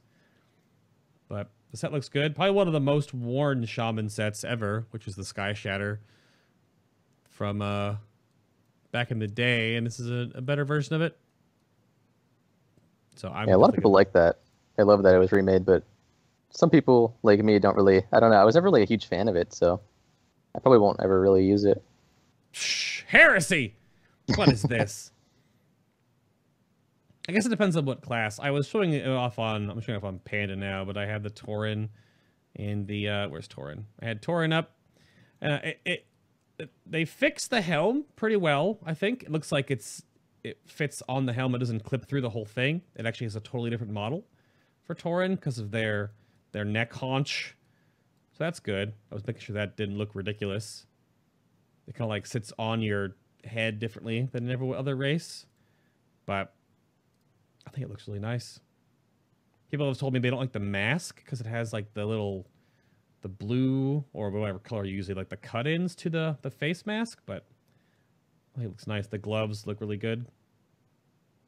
I'll have to get those on an off-piece and transmog over the legendary gloves because those look like crap. But no legendaries have good models. They're all garbage models, so that's good to hear that your tier finally got to a point, because it was when it was at 25% on the flame shock damage. I know there was some anger that I was absorbing. It was very weak at the release of the patch. Mm-hmm. And then the tuning pass went and brought it up kind of in line with most other prot tokens. Mm-hmm. Right. So then moving over to a general topic here about again, poking fun at the Elemental Shaman community, not Discord directly, but just sort of the osmosed little feel of it, is that this is the new topic to sort of combine legendaries and builds and playstyles and talents together into one big chunk. So where do the builds, legendaries, and talents all come together now? Because there are 13, if the math is correct, I have 13 different legendaries now per spec. And you may or may not have all of them already. I just need one. Just need the gloves. Still don't have them. Ugh! But you have all of those. They did all the class rebalancing, spell rebalancing. Some of the talents Storm Elemental, I'm sorry, but you're still not in this, rebalanced. So how does that work out with everything? And like, you want to walk me through, like Sham, you want to walk me through like what the talent build was, and then sort of like how things can change around if you're using different legendaries and things too? Like, how does this all congeal? What have you guys found out? So before the patch, it was pretty much Ascendance or Lightning Rod, depending on if it's single target or AoE. Then with this patch, they buffed Frost Shock, which made Ice Fury a lot better. So now you can kind of use anything you want and do decent. Like, there's nothing that's actually weak, none of the builds anyway. But then the legendaries come into play, and like the gloves, for example, you really wouldn't want to use Ice Fury with the gloves if you could avoid it. Because let's say you use Ice Fury, then use a Frost Shock, it procs the gloves, then your charges are going to go away because you're spamming Lava Burst instead of Frost Shock. And same thing can happen with Stormkeeper, especially because Stormkeeper in Ice Fury, you're usually using it with Ice Fury itself because the cooldown's going to line up. Okay. But so basically, like, Ascendance is kind of taking over for a lot of things. Lightning Rod's still good for AoE, but because of the new legendary, Ascendance is really starting to dominate the single target as it was before. So it's kind of back where we were. But are you looking to get into the casino? Have we already gone into that at all? I mean, I brought up the legendaries post on SEL, and has that crazy graph chart that was put together that shows the different combinations. Smoldering, for those that don't know, these are the gloves. These are the gloves.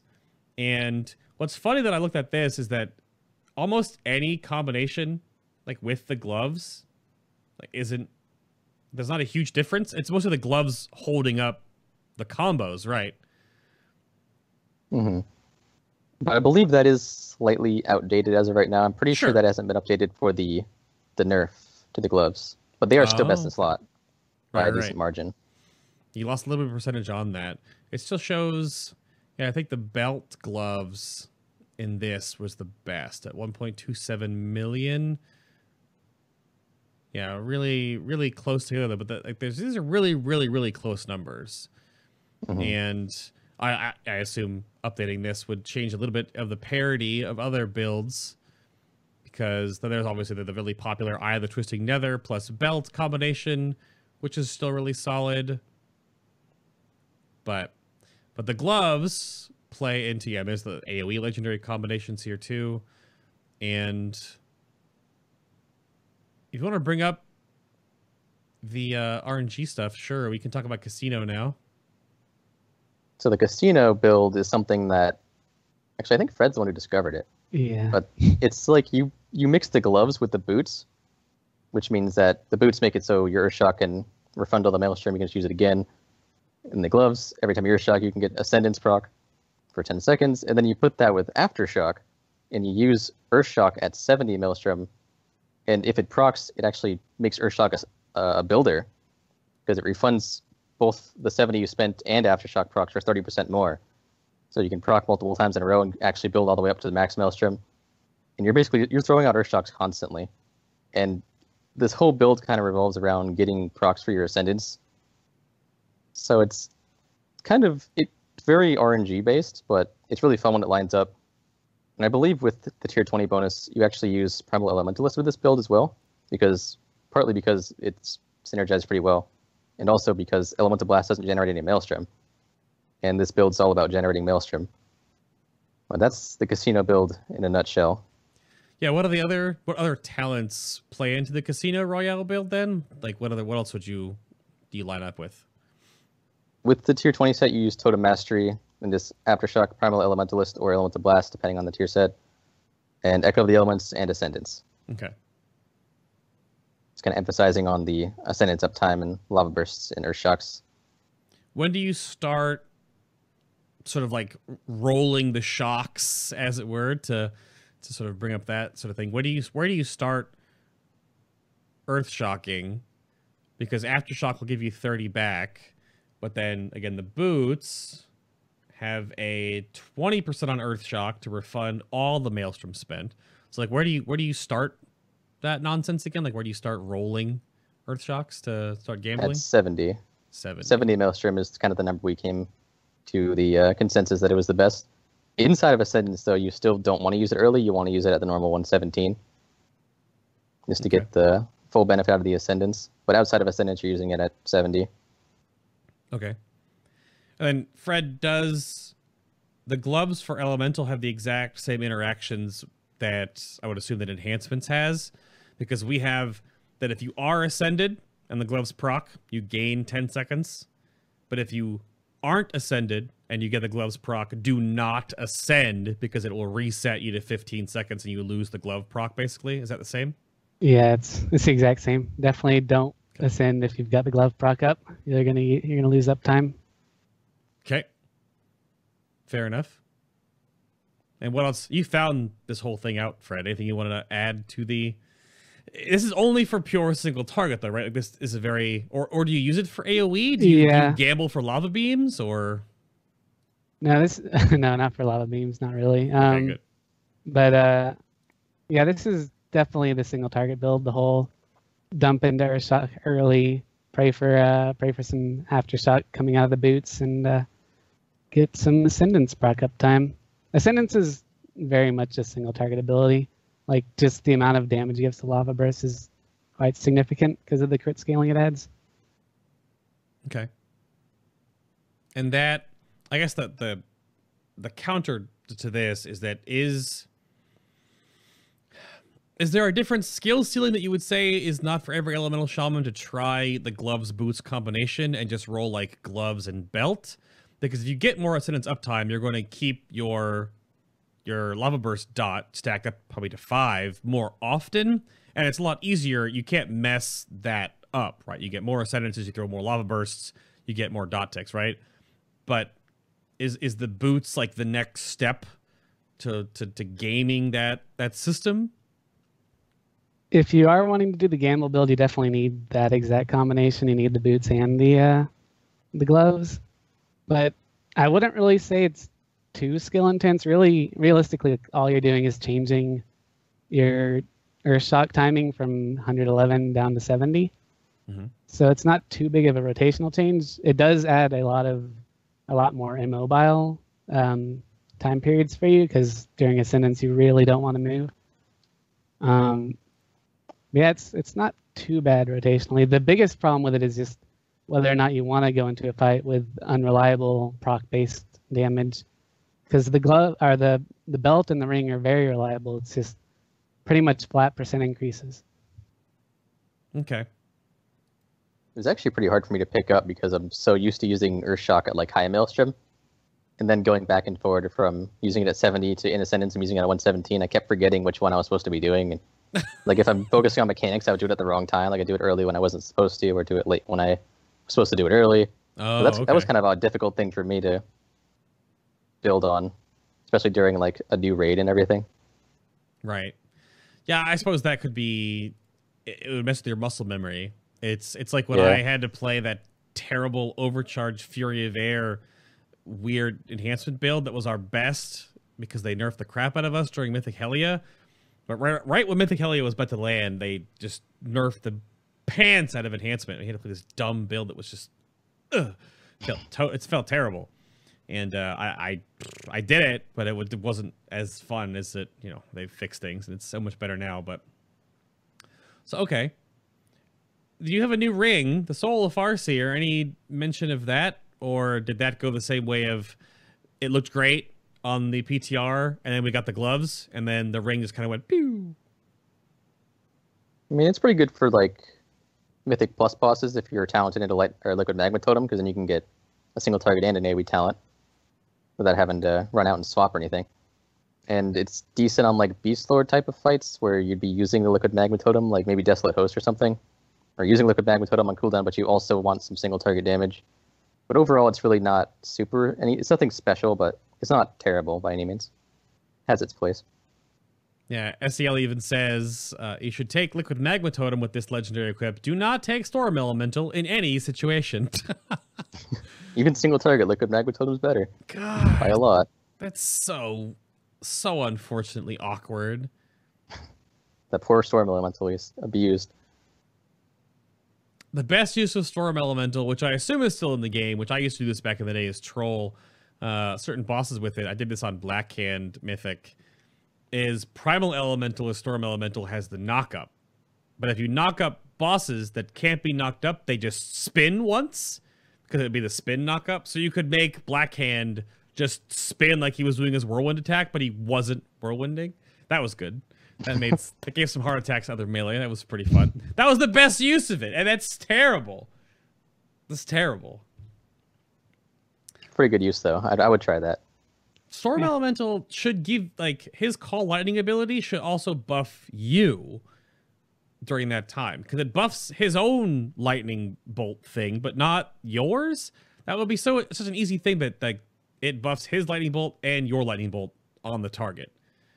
But it, like, act like old school Storm Strike's debuff, but just for the Elemental Shaman, and that would be neat. I don't know. That's just off the top of the dome here, but Be interesting. Could maybe play around Lightning Rod or something with it. sure, exactly. But it adds more RNG stacking nonsense to Elemental, but you already deal with that anyway, so who cares, right? So it's part of the class. But It's my fantasy. exactly. So no, they can't see you. I'll do it for you. Fantasy. You gotta do I the promise spirit. I did it. Oh, you did? Okay, good. Perfect. Totally, yes. So there's you look like you're in a similar place with enhancement then. There's no like BIS hierarchy like with legendaries. Like there is the two best if you want to play the gamble. And then you can just put the belt on or the ring on and also be fine. Or you can just go ring and belt, which still looks fine. Like there's lots of, and the helm is still good if the heroism window is still really, really important. Like if that's part of the fight that matters the most, then that will give you more benefit over the course of the encounter. So is that about right summarizing? Because enhancement, we have like, just don't wear Akili, if you're listening to this, or if it ever gets back to Akili, you're not making the terrible belt popular on Mistress Sasvine just because there's a lot of AoE. You're not making it happen. The belt sucks. Stop it. Stop it. By the way, is that like sort of the case with Elemental? You can kind of like mix and match a lot easier now? Very much the case. At least, yeah. For a single target, we've got like, I don't know, 5 or 6 options where you just kind of mix and match and go with it. If you want the maximum patchwork, you're going to use the gloves. Okay. But other than that, you got a lot of options. Okay. Sounds good. And yeah, I put down here like Ascendance versus Lightning Rod versus Ice Fury.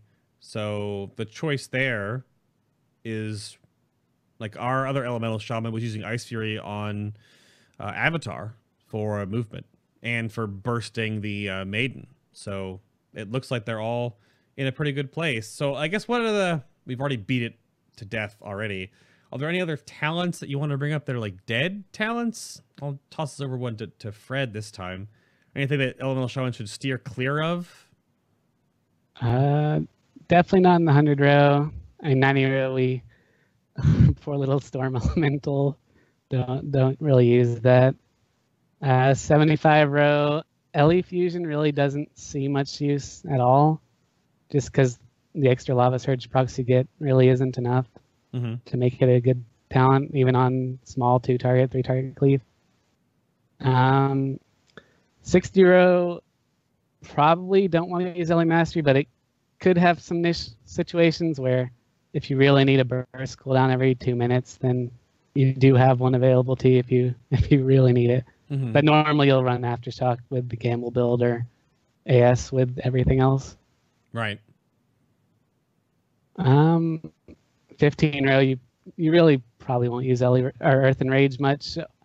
And once you have the tier, you're probably not going to use Path of Flame too much either, just because Totem Mastery has that multiplier on your Flame Shock, which works with the 4-piece really well. Yeah, the Ember Totem bonus is probably going to be really strong. So you don't think you'd Path of Flame on like a ridiculous AoE fight? Again, bring up Mistress, for example, because would you want the Flame Shocks to spread themselves to the eels, or would you just like manually get a lot of Maelstrom and then just Flame Shock tab to make the max benefit of your set bonus? Well, on that AoE kind of fight, you kind of don't really want to be using Lava Burst if it's that many targets, just because Chain Lightning is better, and Totem Mastery actually buffs your Chain Lightning. Okay. So normally you'll switch into that. And if you do want to multi-dot your Flame Shocks, you'll just multi-dot them normally. Okay. That's what I was imagining. Yeah, it's funny how Totem Mastery started off pretty meh, and then just as things scaled, like these small benefits are really powerful. Now, different things have come into play. Yeah, Earth and Rage has been just squished. 55% spell power is nothing. It's such a small dot. Really not really good. Unless you like throwing poo. I always think it looks like a throwing poo, but you know, silly graphic itself. And for those AoE bosses, you probably want to use tier 19 over tier 20 if you have it, because tier 19 is still great for AoE. Would you even say that's a thing to put on tier 19 4-piece for like Mythic Tomb right now? We're in this weird spot where you could do that, and the damage loss isn't a big deal. The stats aren't a big deal. It really depends on how much the eye level difference is. Like if you're fully Mythic geared out, you probably wouldn't want to. You probably just want to go with regular haste crit gear. But Okay. like right now, going into heroic, I would use tier 19 on like a mistress. Right. Yeah, a lot of that comes down to just your elemental focus. The percent damage increase you get after a crit is almost constantly up during AoE because it works off of any crit on chain lightning, and every single hit it does can crit. So it's just practically perpetual 17% increase in damage. Yeah, I see. It's I imagine this. We're in this because we still have the Argus raid in the future, and we'll have to wait and see how Blizzard works on that. They have said in the AMA on Reddit again that they're nerfing the Convergence of Fate trinket before the Argus raid is out. But there are some effects and some bonuses that like hold on to certain things because you never really know what will stay relevant down the road. Because even if you wear tier 19 right now, and there's a stamina coefficient to it, right? And obviously Mythic does more damage and you want more health. And that's not enough of a deal. Like you're going to be at over 4 million health wearing tier 19 and like 4.5 million health wearing tier 20 with the eye level increase. But if the set bonus you're wearing for that current encounter you're working on isn't the better option, then like rolling back to your 4-piece tier 19, at least in this situation, it looks totally plausible, which is weird. We've never done that before. Just the way the gearing in Legion is very different. And the Titan forging changes a lot. Right. And if you're one of those guilds going to keep rolling Nighthold Mythic and hoping for 940, 950 tier 19 tier, which I just don't know why they don't cap that. It's so dumb.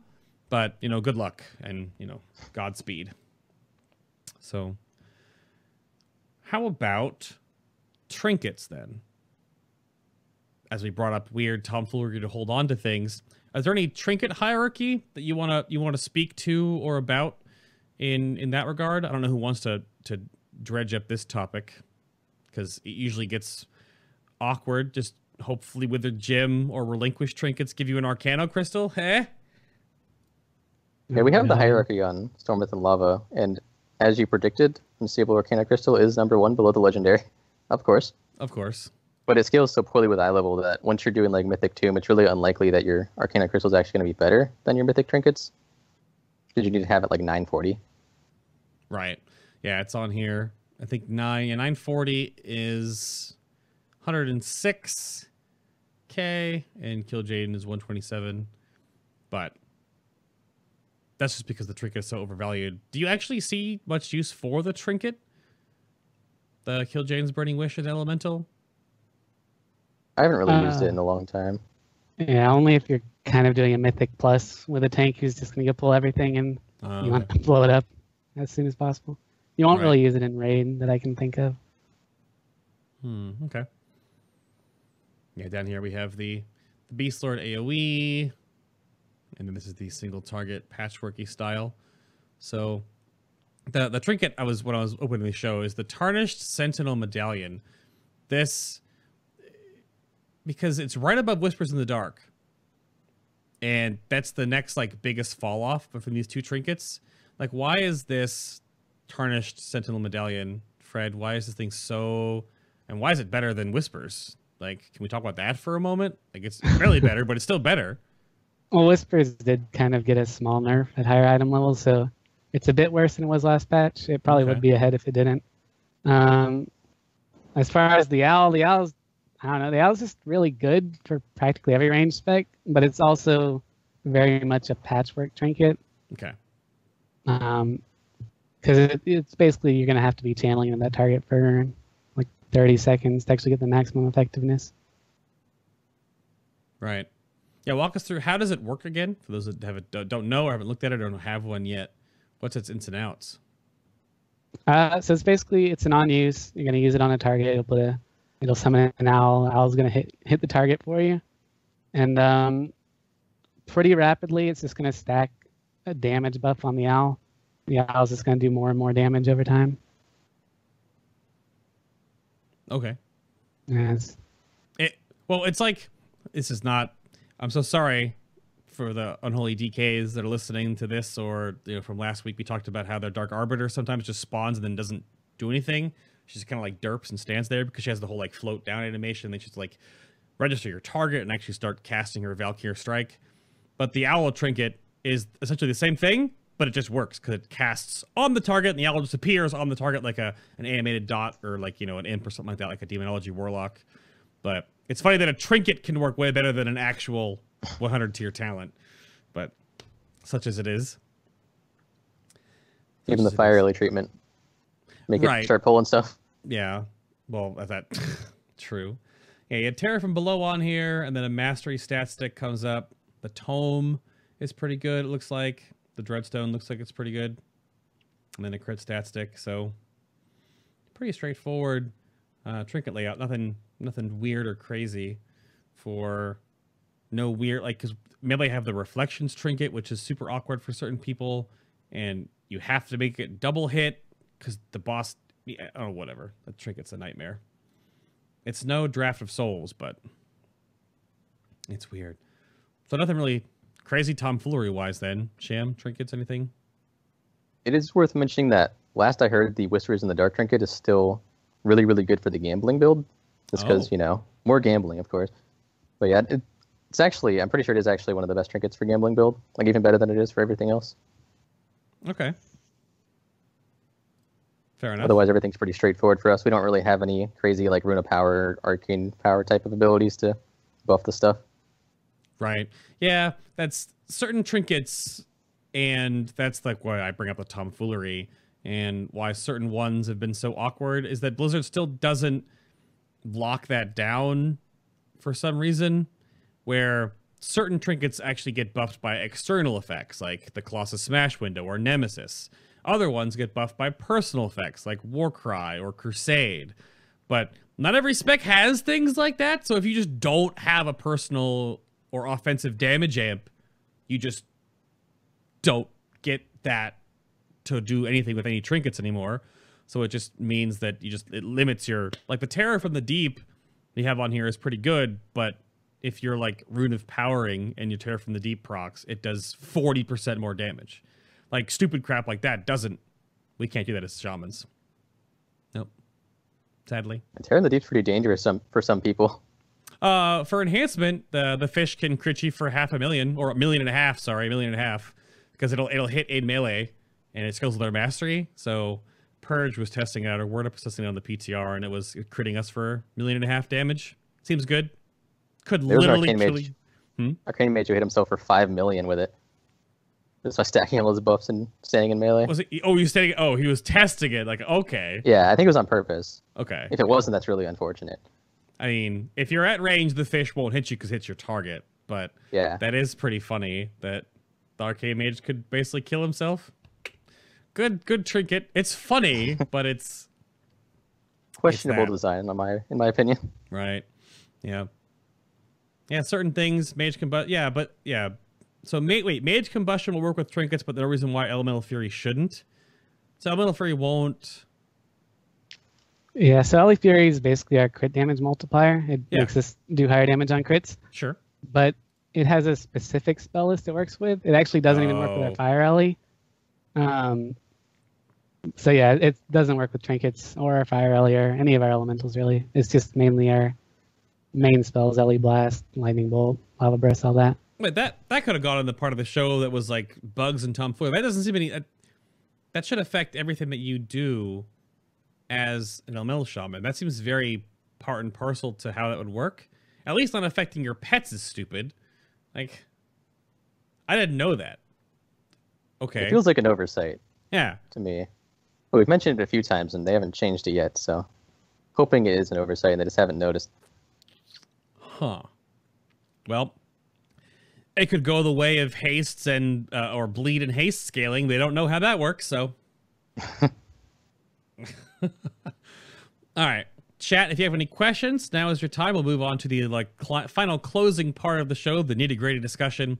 And as this is the last range DPS show, I kind of wanted to wrap up and sort of get some thoughts from my guests about how the range meta is working out. Granted, Mythic opens this Tuesday, so things will change. And of course, when we start talking to more ranged specs in the future, mages, warlocks, hunters on each of their individual shows, we'll kind of see how that is changing.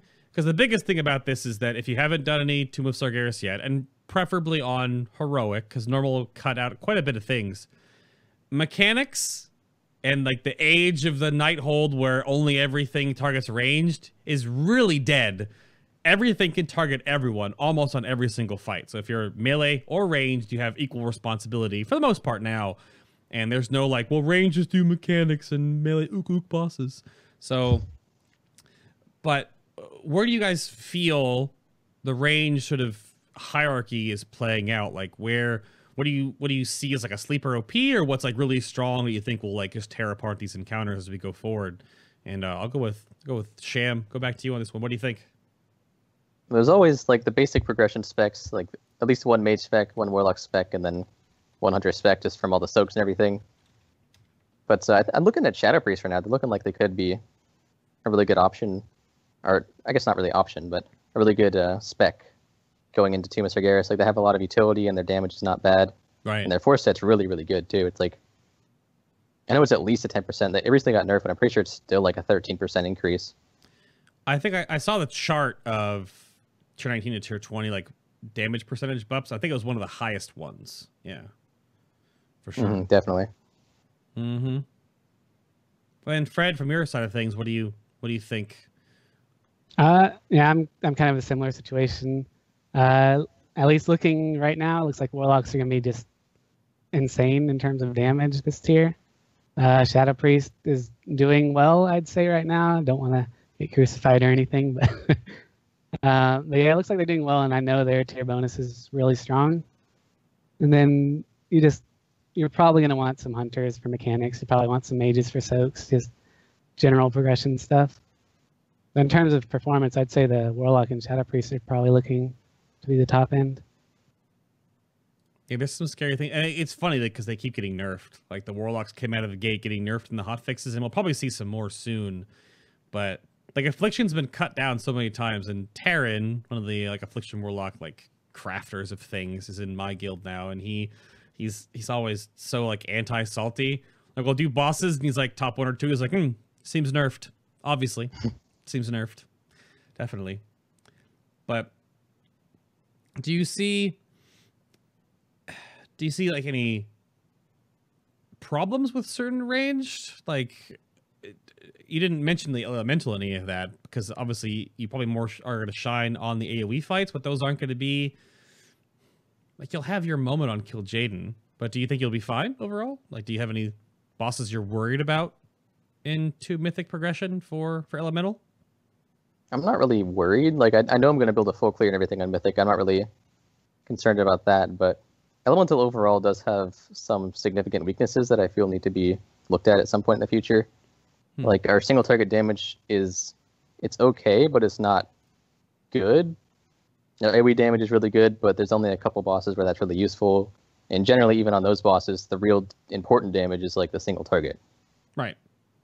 And then we just don't have any survivability.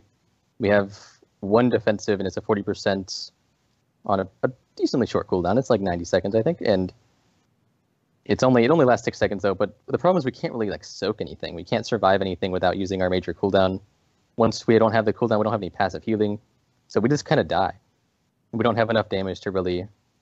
We don't have the glass cannon roll, so we don't really bring anything unique. Sham, I would like to direct your attention to shamanistic healing on your artifact weapon. That is your, that is so It's much basically cheat death. passive healing. Can we talk about that? Yeah, you're so right. That's completely wrong on my part. That thing is insane. That thing is nuts. This trait is such a garbage fire. I don't understand it. It's so bad. And why on Thrall's Green Azeroth does adding more traits to it just reduce the time interval, but not the actual amount it heals you? So it was so good that they couldn't bear to buff it at all. It's such trash. Oh, I see it proc and I hear the spell effect sometimes when I'm playing Elemental, and I see my health bar not move. So, thanks. Great healing trait. I love it. Yeah, that's one of the questions I saw in chat. Is that why is reincarnation, is strictly worse, cheat death, bubble, etc., and why do elemental shamans have such weak defensives? Kind of a double question there, but like theoretically, we should have a lot of damage to like go with that, right? But unfortunately, we just don't. I would say that I think Shamanistic Rage is actually a pretty good defensive. It's not really a progression defensive, but it's got a lot of uptime. So you've got a kind of infrequent raid damage going on. It's pretty good. It's almost always up. Mm-hmm. But we definitely don't have cheat death. We don't have like an ice block or anything. We don't have that utility that's so needed on a lot of fights. I guess I could devil's advocate that by saying that your the echelon of like your personal defensives and like doing those are a thing that you don't have in the kit, because your kit thrives on the RNG mess of AoE that you can put out. Like a Frost Mage or a Fire Mage or an Affliction Warlock can definitely do some AoE, but they have Gate to help their mobility, or their own personal Warlock port, or they have Block on a 4-minute cooldown, right? Like they have those, and that's sort of their other thing. But I agree. It's always been an interesting thing. Our elemental shamans are two of them on a mythical. Dan had to both wear magnum opus because for some reason they just died all the time. Like same HP as other ranged, but they would just brick it all the time. They both wore magnum opus. They didn't die then, so you could wear that. We have no passive healing or shielding or anything to help us live. Well, that's why I also said earlier in the show, I don't know why Elemental doesn't have the Maelstrom to instant surges like I do, like for enhancement. I just don't know why that's not a thing for both of us. Because it'd be so... You can only surge so many times because then you go you get like 6. So why can't Elemental have the 20 Maelstrom equals instant surge? I don't... Because it's so helpful. As you're moving, you're just surge as you move. I always do it like preemptively when AoEs are about to go out, so I like try to like clip when the AoE hits me, I'm already surging myself. It's so helpful. I don't know why Elemental doesn't get that. I wish he did. It's so Can't use it as a DPS loss. It's a DPS loss for me, but I live. You're dead DPS to no DPS. So, and Lord of Salt brought up a question that I want to preface as like a broader one. When someone asks about what is better, I don't answer these very well myself because I say that there really is no better. It depends on what you're doing. But the question was, is Ascendance better than Ice Fury or vice versa? Which is really better? It is a pretty situational thing. Right. Without gloves, Ice Fury is probably usually going to be better on single target, but it's significantly harder to play. So any mess up and you're losing a lot of damage. So it's not really something we usually recommend people play. But with gloves, Ice Fury kind of takes a step back just because of the awkward synergy there. Even on Patchwork, though, Ice Fury without gloves is like really comparable. So with movement, it pulls ahead. Mm-hmm. But gloves really do, like, they mess up the whole Ice Fury option a lot just by existing. Okay. That question I kind of wanted to highlight because there really isn't... you pick what you're doing. Right, like obviously, Lightning Rod is very AOE cleave focused, and Ice Fury is very bursty single target or movement based because you can, again, like on the option I brought up with Avatar, you can Ice Fury as you're moving away from the Maiden if there's like the uncontrolled chaos or the rupture of realities and you can't tunnel, You can still blap, blap, blap, blapper with huge frost shocks. Or Ascendance is really good for tunneling, when you can actually plant and... And yeah, oh, did Fred say, I'm reading chat as I go through this, did Fred say Shamanistic Rage? It's called Astral Shift, Fred. I know. I don't... You're talking to the enhancement shaman that we created Shamanistic Rage. It was our baby. They took it away from us. Back when they gave us mana, when we used to use it in MOP. What the nightmare that was. But the instant Sargeras would be OP in PvP. Really? But I get to use them. I'm not OP in PvP. I don't know. Maybe Elemental kind of is. But at least PvP healing is really good. Oh, as it is. Nerd brings up the flame shock healing. That was a trait in Warlords, wasn't it? It was a glyph, actually. Yeah. Yeah. Oh, it was a glyph. Oh gosh, rest in peace. You're right. It was really good with the trinket at the end. Our class trinket made it just silly how much healing we got. I see. That was my fantasy. I miss my Spirit Wolves healing me. That was fantastic. So, yeah, I missed that. It was so weird. Goodness. If you run the shoulders and the boots for an AoE build, when do you stop casting Earthshock? I wouldn't really run that for an AoE build. Would be, I guess, my answer to that. But, I mean, I guess, I think before the patch, we had like 3 or 4 targets when you would stop. Yeah, it's around 3 is what I remember. You would use it till 3. Okay. Fair enough. Oh, gosh. Far has a huge question. What do you think the discrepancy between elemental boss damage and overall damage, specifically referring to the current data on Warcraft log showing elemental high on overall, but 5th from the bottom on boss damage? And what sort of tuning would be required to bring elemental's boss damage more in line without buffing AoE too much? I'll caveat that with a lot of the Warcraft log data you're going to see right now has people that don't have tier 20, because a lot of people only do like 1 split and you only get so many tokens. So we'll need like a month of logs to push out all the tier 19 from Warcraft logs to get real data. But if you have an answer to that as well, Fred, you want to tackle a little bit of that? I mean, it's basically just highlighting what we know, where Ellie's really good at multi-target AoE stuff, doing a lot of burst AoE, stealing all of it from everybody else. But we're not great single right now. If we wanted to get a buff, I guess, in terms of bringing that low end up, but keeping the high end fairly stable, they couldn't really give us aura buffs to do that, just because it'd be increasing everything. They'd have to probably focus more on maybe just sustained damage, things like our lightning bolt, maybe our spinners, but our spinners could potentially get a little too high at that point, just because of our Ellie Fury making our crits so high. I mean, we were talking about our 4.5 million Earth shocks already a bit earlier. Right. I don't think, I mean, the thing about that is Glacial Spike is a thing now for Frost Mage, right? And they're getting huge single target crits, but they have to funnel in, 5 icicles into it and throw that huge cast out there, usually shattering it too with a flurry. And that number is barely above just hitting Earthshock. So to put it in perspective on how much one huge single target spell needs set up for rotationally and whatever, and Elemental Shaman just hits Earthshock right now. So and it's also instant. So there's balancing points, right? I always bring up this example that Enhancement and Elemental are both DPS specs for Shaman. There are 3 types of DPS: Cleave, AoE, and Single Target. Both specs can't be good at all 3, because then there'll be confusing points where the one that does better is just the one you play. But Enhancement's always been better at like Cleave and Single Target and crap at AoE.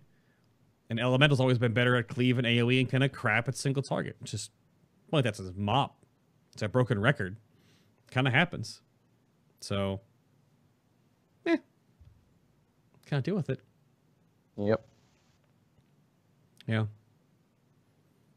That's a weird question, Northern. As the end of Legion approaches, would Elemental work as a spec without its artifact? I mean, we're probably going to see a lot of those traits just rolled in baseline, or we have no idea what Blizzard's going to do with the next expansion. It's like a year away. So we've got 4 or 5 months of Tomb, then we've got 4 or 5 or 6 or 12 months of Argus. So that's a long time from now. So we'll see. I'd like to keep Stormkeeper, but I would definitely like to do without static overload in the future. Mm-hmm. Yeah. Yeah. I'm similar, Paige. A lot of the traits I wouldn't really mind losing, but Stormkeeper itself, giving us that option for burst daily, which we kind of haven't had in the past, Right. at least not since MOP, was a really nice addition, especially after they made it all instant cast Chain Lightnings. The traits themselves, I don't really think I'll miss anything too much. Okay. Yeah, I don't think... I'll miss Shamanistic Healing. Didn't... I can't remember back Elemental. Didn't you used to summon Thorum in beta? Pretty sure Thorum used to be summoned from Elemental Shaman weapon. And they made it the little lightning elemental.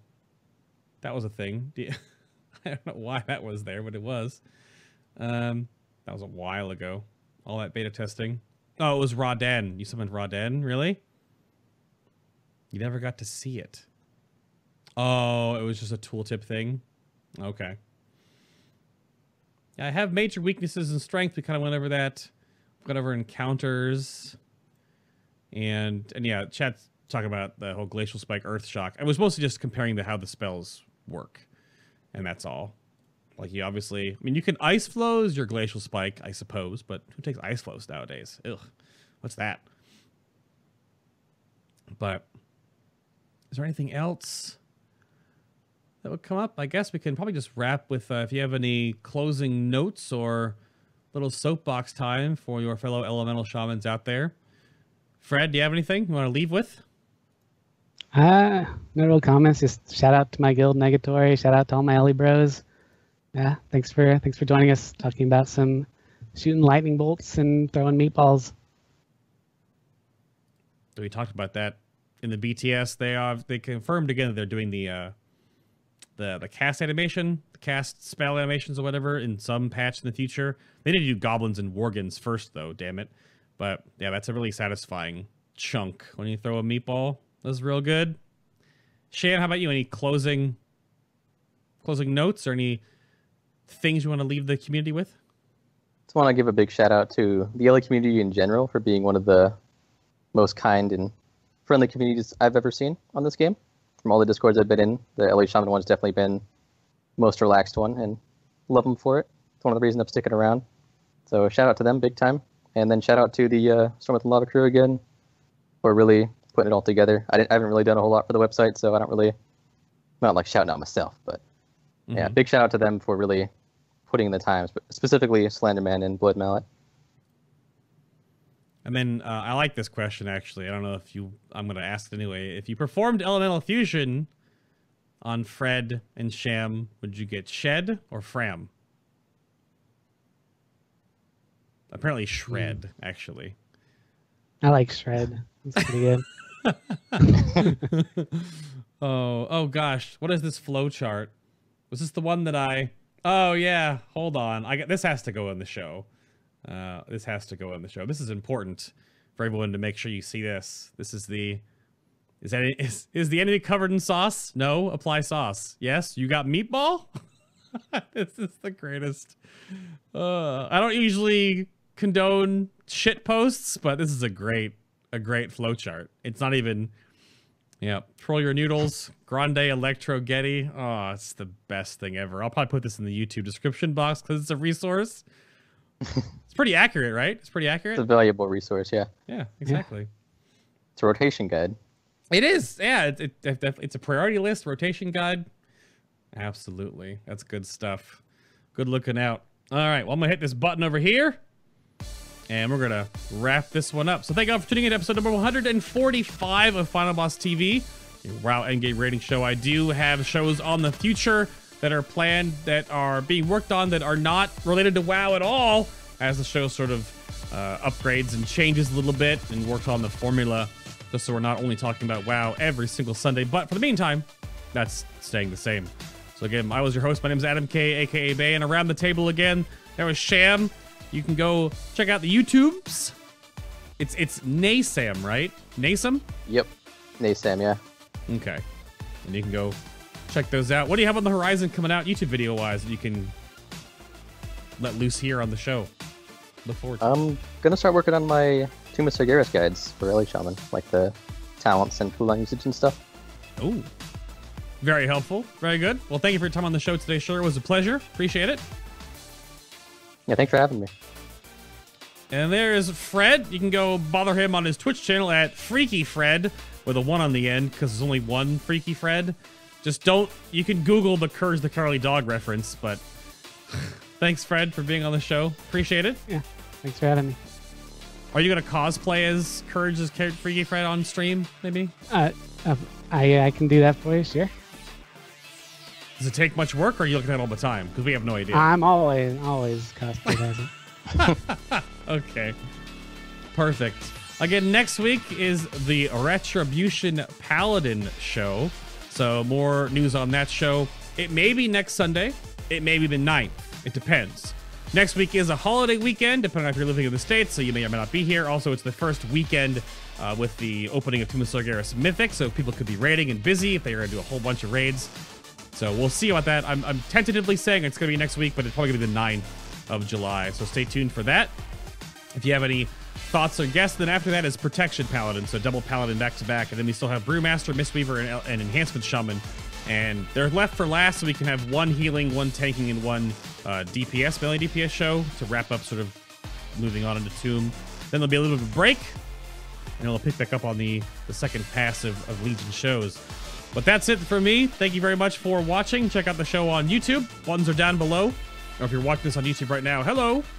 And again, iTunes, Stitcher, and Google Play Music for the audio-only versions if you want to listen to those as you travel around or do whatever you need to do. But thank you again for being here. Thank you for watching. Thank you for listening. Trusting your seal of artifact power, because it's really important right now to get artifact power, right? But I'll see you all here next week. Bye! They can't wave, so I'm waving with both hands because they can't see you. Are you guys waving? Yes, I promise. Waving, yeah. Freaky Fred waving. Freaky wave. Freaky wave. Like it.